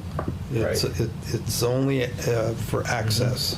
He didn't purchase that for as much money as you might think he did. no, I understand that. So my point is that. He got all those small pieces for a total of $175,000. Yeah, he spent a lot less than what was offered from, to the town, a long time ago. But listen, I think as a board, we have to look at the cost benefit, analysis here. We have this land that we really didn't spend any money for, right? I mean, we took it by a tax lien. The town is owed, what, $80,000, Mike, $85,000, Yeah. whatever. So I go back to, the fact is, I would rather see this sold quickly and developed somewhat quickly, to then get on the tax roll as soon as possible, rather than just sitting there. Because the more time that goes by, it's just, some more money that we're losing, some more, back and forth between boards and, what should we do with this, what should we do with that? I think it's, obviously was interest in the land, right? How many people told you, Mike, 7, 8? 7 total, but 2 of them were not actual buyers. Okay. They were They just want, actually, 3 of them Time takers. were, yeah, very, Okay, well, fine. I mean, even if we had 4 legitimate, people that, were looking at that land as opportunity, right? So how can we make it more attractive, for, these people to say, yeah, we're gonna take a chance on this, and the process, as David's, outlined for us, what can we offer? I mean, my attitude is, if we got at this point, and it might not be, what you guys are thinking, but I say if we got $500,000 out of this property right now, I would take it and be very happy with it as a benefit of the town. Because don't forget, I mean, again, we don't have anything invested in it. The town didn't pay for this. We pay for it in the sense we didn't get tax money, right, which will then be paid back to the town, and then we have another $400,000. That goes in, right? Now we have also someone who's going to develop land and everything else. To me, the benefit of that is, far outweighs the cost of trying to figure this out. Let's try this price point, because at the end of the day, it's only time and energy from everybody that could be simply, put into, all right, let's not get greedy here. Let's figure out what the end game is. Let's get it sold. Let's get someone really engaged to develop that property and get it going. Oh, I don't know. I would think that we Especially, need, by the way, we Doug, need- especially if it was appraised without the access at 327, right? that's for one lot. No, is it what, for for one? all 20, Yeah, for everything, Doug. for the Oh, for the 26 whole thing. acres. So if it was appraised back, and it Well, was that was, 3 yeah, years so- ago, but still, 500 is a nice number. You need a new appraisal, find the fair market value, and at least have something around it. It's not a fire sale. What about rezoning it or adding to the zoning? But see, again, you go to, all right, now you're gonna go to this board, you're gonna go to that board, you're gonna talk to this one, that one, the other one. They're going either way, Joe. But my point is, what if we just put it back on the market for now, see what we get, and then if, it didn't happen at a much lower price point, now we say, all right, it's not even going now at a lower price point, per what Doug said, when you drastically reduce the price. Now we know it's not a price point, now it's, all right, we probably have to open it up to, rezoning. So we're talking about a 75% haircut? Yeah, absolutely. What the thought that long-term viability of that project is giving us cash immediately, and it's gonna be, developed for long-term appreciation, of our tax roll. Did we ever get anything from people about what they had for ideas for putting on that land? No. What about the? I thought we were gonna do that. Well, that was part of the bidding process. Right, So if they bid, they had to tell you what they were gonna do. Right. Yeah. Yeah, that's a baggage. right now, our neighbor, the town of Rowley, also is taking a look at that whole area and how they want to move forward on it, and where we border right on them. I've always felt that we should be working closely with them so that the whole picture fits. I mean, Would you make a package deal for just both lots for one price? Yeah, at this point, I would accept for both, I personally, number on I would it. accept. Because, I just think that, we need to, move forward, with the property and get it on the tax roll. Go ahead, Kim. No, I was just gonna ask, so the report that we got from the, what was it, the Merrimack Valley recommendation, I forget the name of the group, but they gave us some recommendations in terms of what industry they thought would be most successful there, right? Yep. And was that based on our current zoning, or was that based on regardless of what our zoning was? Remember? It was regardless of what it was. Yeah, it wasn't zoning specific. It was just market specific. What's in the market right now? Right, but they didn't say, okay, well, if it's zoned right now for light industry, so I'm only gonna give you recommendations No, they did for not. specific, They- okay. They didn't, And they do we- weren't real specific. What were those recommendations, do we remember? Generally speaking, was it all industry? Or was it retail, was it?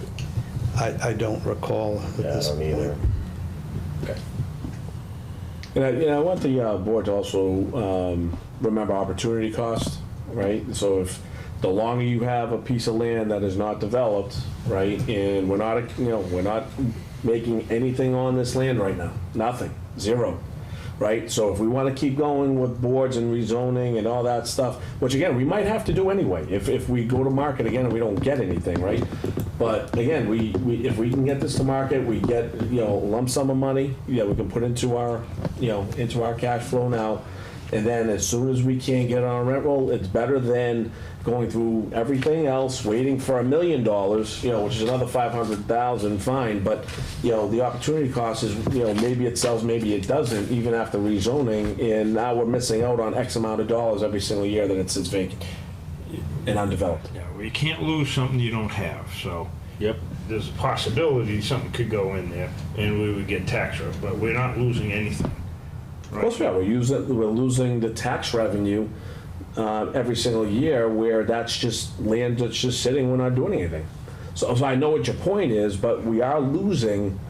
That's what opportunity cost is. Right, but that could say there's opportunity cost, potential loss, and by not taking advantage of determining a use or uses other than light industrial.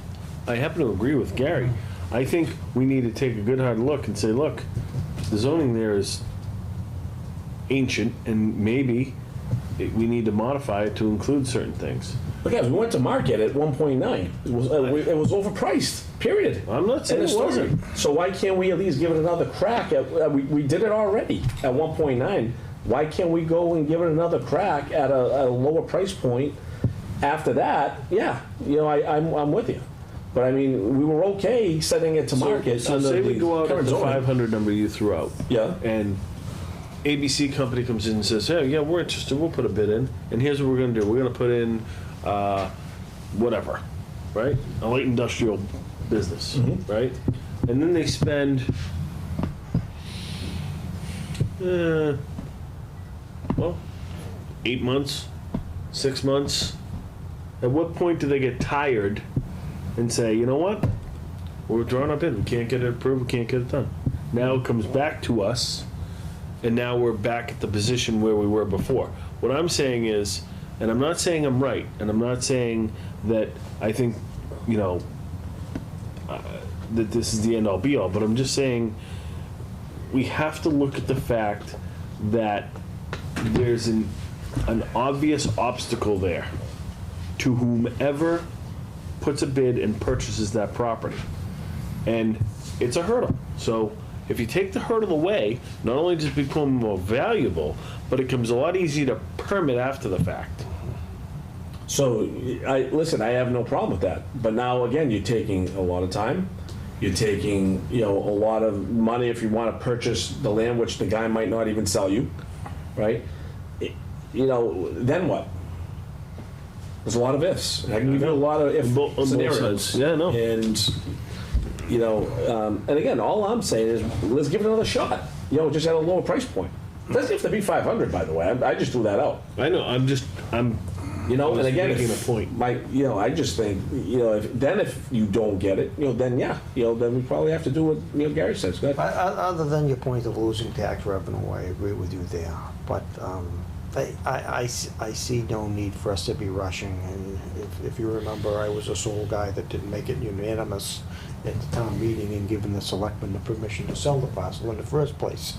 So I'm in no hurry. I think putting together a better plan for the whole area would just not only it would drive the future, and I think we all realize the price of real estate does nothing but increase. I mean, yes, we could have a recession and it could go down, but in the long run, the price of real estate is going to do nothing but increase. And I don't know that we're in a dire need right now for those funds, because they're one-time funds. That what are we going to do with them? They're one-time funds. We can't put it really towards the director, because they're not there the following year. So it's one-time funds that. But Gary, that's my exact point. You're exactly right. That's why I don't care if we accept $500,000 or $400,000. My thing is I want the rent, the tax roll.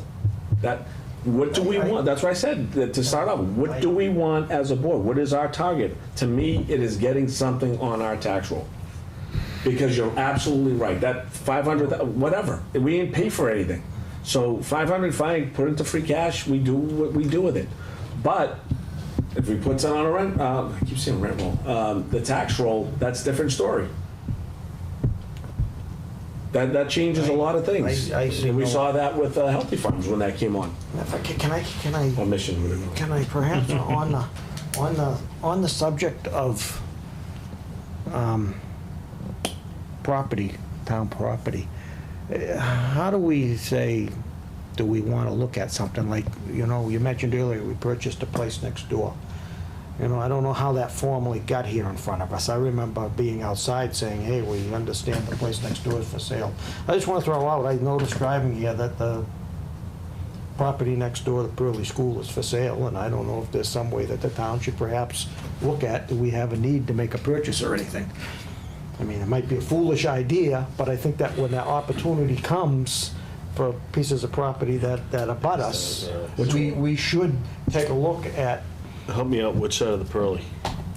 Going down North Street. So if I'm looking at the Pearly this way, on the left? Yeah.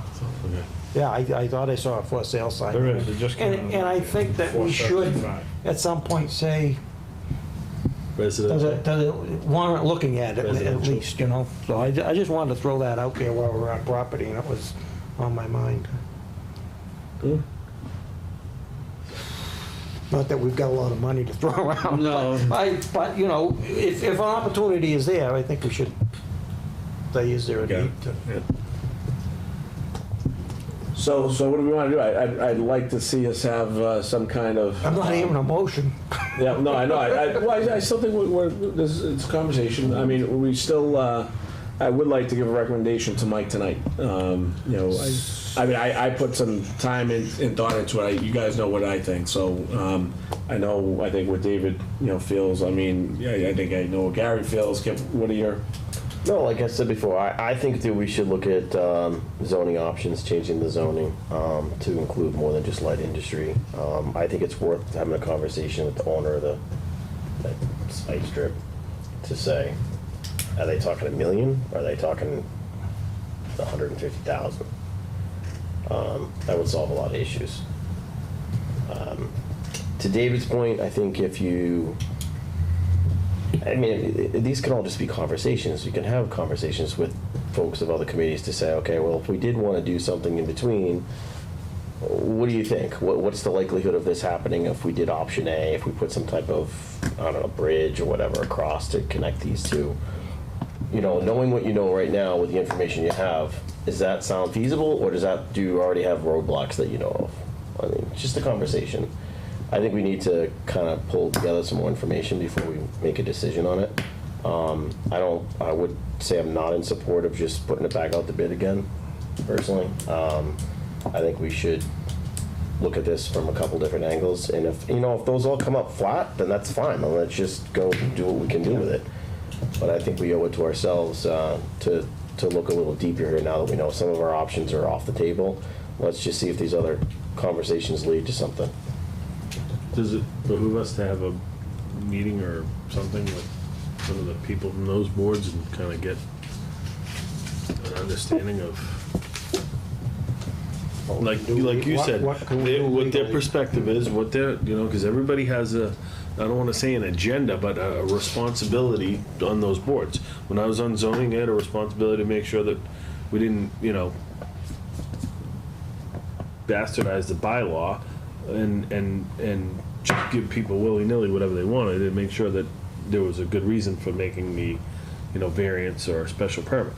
So if conservation or planning had some insight as to what it might take, then I might feel a little bit better about, okay, well, yeah, maybe 500 is the number, or maybe $1 million's the number, or whatever. But I get your point, and I'm on board with you. I'd love to see some tax revenue coming in over there, but I think we owe it to ourselves to find out from a zoning standpoint what else might fit. I mean, there's not a place to stop on the highway from Reds and Peabody to Seabrook and New Hampshire, you know? And this property is literally a couple of football fields off the highway. So what do you want to? Well, I see of the options that Mike gave us, the first two, which are eliminating, changing the price or eliminating the minimum price and changing the zoning, that would be the first things that we should do, as well as have an idea of what the fair market value of the property is, so that when something comes in, at least we know what we're negotiating with. I don't advocate doing nothing. So we have a lot of different thoughts. Well, no, I think the vast majority of folks are all in favor of having the zoning looked at to be Option changed. 2 for sure. Yeah. I was looking at it. And as far as the price goes, well, we know 1.9, I mean, for over the time, for the 30 or 45 days that it was there, we had people look and no response. So we know we have to do something with price. So you just want to eliminate the minimum price and go that way, or do you want to get the zoning done first? Well, I think, correct me if I'm wrong, you guys want to not put it on at all, go just to zoning, and then after that, put it back, well, maybe put it back, I guess. Well, I think you got to get all your ducks in a row Yeah, I think you to can have do it both. prepared for market. Yeah, that's what I'm saying, so I don't think you can set any price to it. I would, Right now. I would also like to see, I don't know the best way to move forward, what you were saying. Are there any obstacles that we can also overcome with the property itself that need to be done? I mean, I think that's also. To your point, that's- Gary, I that's- don't think there's one set answer. I don't think we Yeah, need one thing. yeah. I think if I was drafting some kind of idea, I don't want to call it a motion, but an idea, I would say we need to, 1, have a meeting with the other boards, 2, research and address the zoning, and 3, approach the owner of the other parcel and find out if they're interested in having a conversation and what that might look like. And then, in the meantime, if you want to drop the price 25%, I'm just throwing out a number. I don't know. But I think a 75% haircut like it's Halloween candy in December is not a good idea. If I can jump in, if we're gonna go out to bid, that takes a long time. We can be much more flexible if we used a broker. All I have to do is one bid for a broker.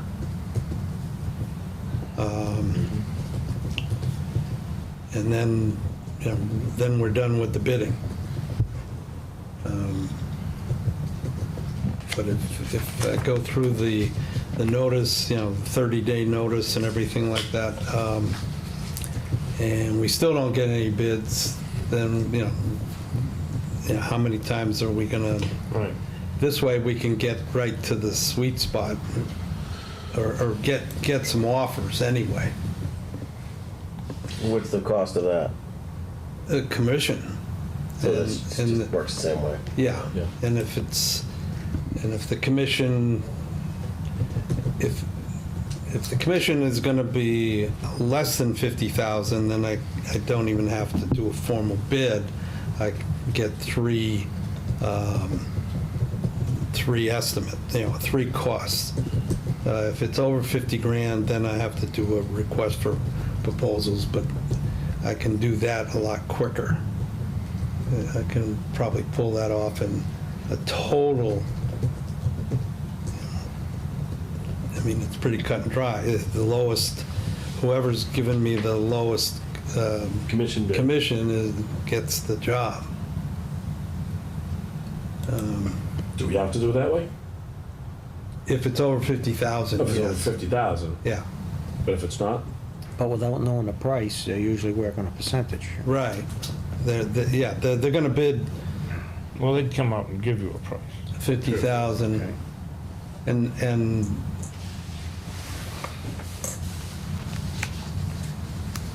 yeah, I wouldn't have to do a formal bid. I'd just have just ask 3 commercial realtors. Well, David, you spent your past life on zoning. What do they need to go through to reclassify? They'd have to make put on the meeting agenda to address making a motion to change the zoning bylaw for that area. As I think would need to be the case. Yeah, you'd have to be careful you're not spot zoning. Yeah. But an overlay district would, but that takes a town meeting approval. Yes. Yeah. But that, that would give us the biggest, The widest net. the biggest options. I think that would be a big hurdle right there. I see the 2 biggest hurdles being finding a way to access the majority of that land is number 1. And number 2 is creating more opportunity via an overlay or zoning change. I mean, I could go in there, Joe, you talking about tax revenue? Say I buy that land for 500,000, 600,000, whatever it is, right? And I go in and I want to put up a garage, just a tin garage. You just had a customer do this in Canton. Built a garage to house his heavy equipment. That's light industrial. Its value of the building cost $116,000. It's a prefab building. It's worth literally almost nothing. So you have then, that person comes in, and there's a 4-acre parcel, right? Plus the tin building is worth $600,000-700,000 maybe, and then donates the rest of the land to conservation. Then what? Well, if I remember correctly, you're on the board to see all the offers. Right. Right? Right. So when they have to send in, this is what we're gonna do with it, and you found out that's what they were gonna do with it, and you say, go pound sand, not what we were looking for. Right, but I'm saying if that's the one offer you have, now you have an offer. Well, now you say no, and like I said, if you have that offer, you say no, now go back to ZBA and rezone all you want. We don't know what the market is until you actually send it back out at a lower price. Or if I could throw in a scenario, you have somebody that comes along, and you've got proper zoning, and they want to perhaps put in a travel stop, and they want to put in a restaurant of some type. Well, now not only do you get more from what they're putting in, but you're going to get the revenue that we get from a % of the meals tax and that. So if you open it up for restaurants and that, there's a potential. You're right in what you're losing, but there's a potential if we do it right to increase it also, and to make sure that it's the right fit for that intersection moving forward for the future. Listen, I would love to see that land house a hotel. That would ideally be it for me, and it's not zoned that way, right? So if we rezone it, believe me, I'm not heartbroken over it. And we had someone approach Right? us. And I'm not heartbroken over it, because ideally that's what I'd like to see there, right? But again, I'd also like to see it develop sooner than later, and I just know that going back and forth with, different departments and everything else, it takes longer than, you guys might think it's gonna take. And then we're just sitting on a piece of land, that's just gonna sit there and do nothing. So, again, if you have your own house, and like Doug already said, if you have your house on the market for X and it doesn't sell, and you bring it down to Y, at least kind of see what happens. It's not, it's not brain surgery here. Well, sometimes people take their house off the market, wait a year, test the market later. They can, but I bet you they reduce that price kit before they do that. Again, if we don't get any bids after that, all right, now that tells you where the market is, that they have no appetite for it on the industrial side, at that price point. And at that point, that's all I'm saying is give it another shot. You don't know, until you give it another shot. So, but again, if that's not what the board wants, that's All we really fine. need to do is add, what was it? What was the designation again? It's already industrial. Oh, light industrial? Light Yeah. industrial, yeah. In commercial. Yeah, so if we just Certain added commercial industrial, well, commercial light industrial, then I think that's the way to go before we even put it back out there. And then, Well, I think Mike, that's I what think you're we're right talking to about, deal right. with an agent, Because commercial. I agree with you. I think a hotel out there would be fantastic. Yeah, I think a medical center would be great. Whatever. Or, A remember restaurant. the fifth wheel that used to be in Amesbury? That was one of those. Don't call it that. Stop and, highway stop. Travel stop. So, all right, so what's the consensus here? Let's tell Mike what we want. So, Mike, I think what I'm hearing is approach whoever owns that spike strip, see if they have any interest in selling it, right? Second thing is we convene a meeting with the other boards. Well, now, what other boards? Zoning, planning, and conservation. I know. Listen, you're getting. I might be absent from the. I'm not gonna lie to you. Oh, zoning. I'm not gonna lie to you. It's something that I don't we wanna really attend should all. Well, be start doing with on a zoning. yearly point anyway. Fine, if we can go to zoning, great. Yeah, I don't want to meet with 5 different boards over this. I mean, I can work with the staff members. If we all get in the same room. Yeah, I don't think it has to be a formal meeting. No, with the I'm whole just board. saying. I think just a what he's conversation saying. downstairs. No, yeah, just have Mike say, look, what's your, agit on this? Right. What you How got? do we make this work? And it's an easy solution. If he goes to the spike strip and says, hey, what do you want for this thing? Well, we want $250. Okay. Do we think that's reasonable? Yes or no? Put it on the town warrant. We get it. And then now all of a sudden we have a property we put out for 1.9 has access with all this land. Now you can put a hotel maybe, right? Or you get the zoning changed. Who knows? Then it's worth 1.9 then, right? I mean, maybe $1 million, maybe $1.5 million. I don't know. I'm not a realtor. I don't want to. That I'm on board with. I mean, to save the spike strip, but I'm not on board with those until we give it another whirl. At a legitimate number. We sent it out at an illegitimate number. That's we all agreed on that. Well, number. we all agreed on it. We did, but it wasn't. Obviously, it wasn't a good number. We didn't get a sniff from. We didn't even get a call. So, from Joe, let me ask you an honest question. If you have, if keep the same land, forget the spike strip. If you have permissible access over that crossing, right? Yeah. Do you think we get a lot more offers? Oh, of course. Okay. I don't think we get what we asked for. Right. You already said the reason people like 1.9 was because they know what they're in for. That's right. Right? Yeah. So I'd like to head that off at the pass and say, okay, what's the problem? What is your concern? What do you want done to make sure that things remain intact and your wetlands are protected and not in, grave danger, and we don't build some monstrosity the planning board's not going to accept. What are you looking for? Give us some insight, because we have this parcel and we'd like to put it to good use, but this is a team effort.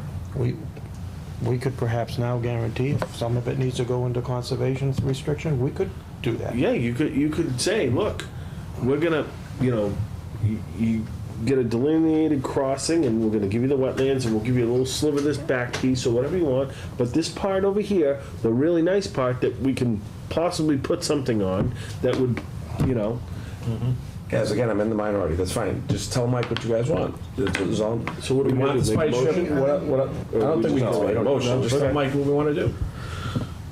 Number 2. I would say, are you in agree? What's that? Zoning.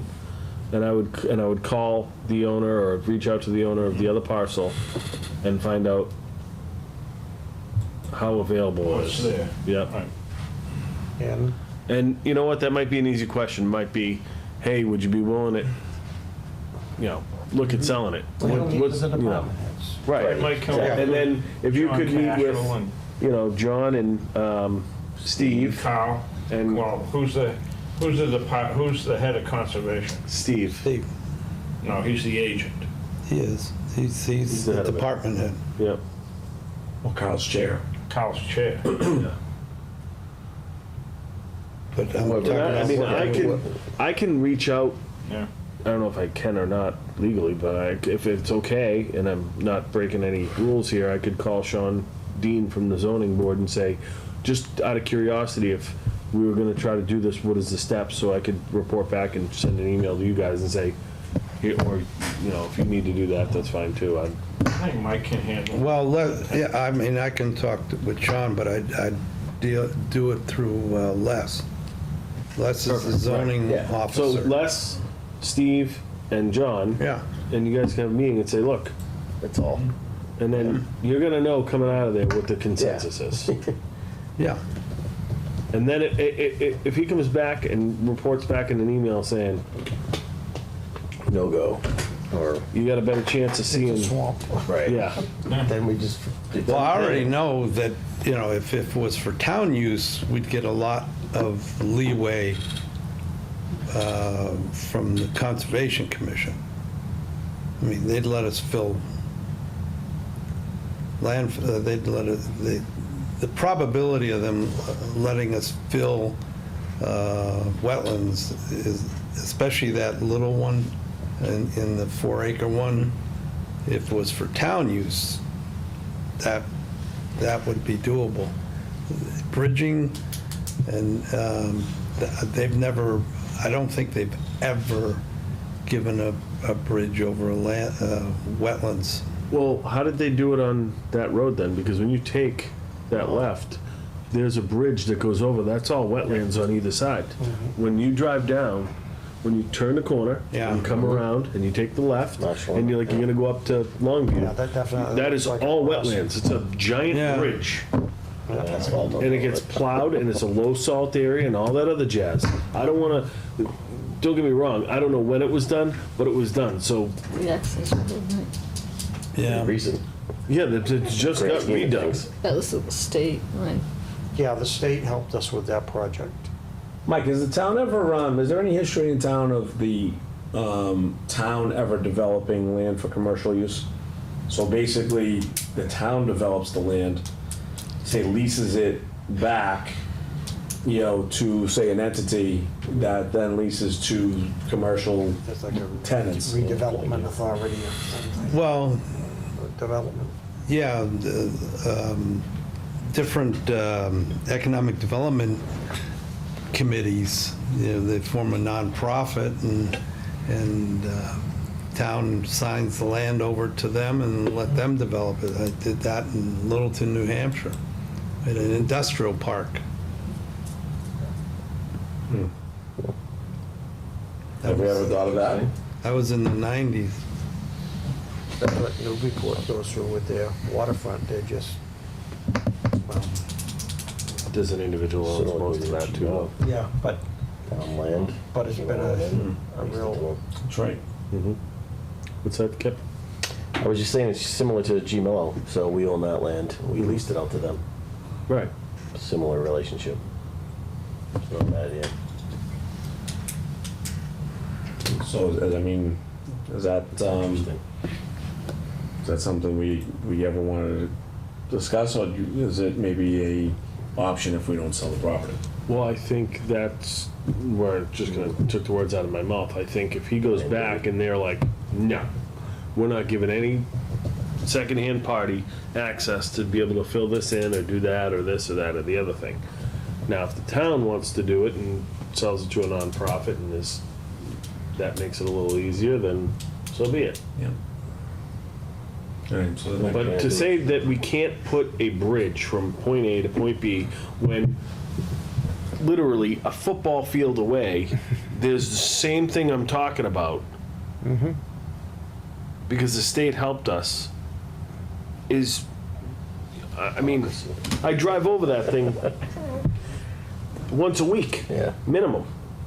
And I say to myself, why can't we do this over there? Well, they do it in town too, because I know several people that their driveways there's wetlands, and they've got a big metal cylinder, and they don't. It's not asphalt; it's a rock driveway, but they just go right across it. I don't know what they mean by when they say a crossing, because it's, yeah, you do, you see them. Yeah. Yeah. But they say that they don't allow crossings. I'm not quite understand the term, so maybe Mike's gonna Maybe we need to get those call it a answers. road, if that's the case, because that's what that is. National Way is a road, and it goes straight down. Yeah. All right, Mike, so you understanding what the Yeah. board wants? Okay. Anything else that you guys want? Nope. No? All right, so Mike, just basically update us on next meeting? Okay. All right? Get all them ducks in a row. Mike, anything else under the town administrator's report? No. All right, appointments and approvals. We have a request from the library director to surplus property. Anybody have any questions on that? No. It's all computer stuff. Yeah. Yeah. I'll make the motion. There it goes. I move to approve the surplus property request of computer equipment from the library director as presented. Second. Okay, motion and second. Discussion? Okay, if not, all those in favor? Aye. Aye. What's this? That is for the 13th. Oh, okay. They get the library. All right, I think that's it on the agenda side. Doug, I know you have something you Oh, I want to... just wanted to, Yeah, Mike. I just got this from the Veteran Services Director. On Saturday, August 17th, which I think is this coming Saturday, at the Windrush Farm in North Andover, there's a veterans barbecue. And I believe Windrush does, they have therapeutic program for various people and for veterans with PTSD and all that. But they're having a barbecue, let me see, from 11 in the morning to 2 in the afternoon this Saturday, 17 August. Learn about our veterans and their volunteer programs. They have class demos, tours, horseshoes. It's just to get to know them and what they do. So I invite, if you're a veteran, veterans families, and go on over to Windrush this coming Saturday. I'm gonna take a picture of that on TV. Nope. Okay. All right, thank you, Doug. All right, guys, next meeting is September 9th, 7 p.m. here in the meeting room. I want to thank everybody for joining out in the audience and at home. And other than that, good night, everybody. We'll talk to you on September 9th. All right. Thank you. Good night. Thank you.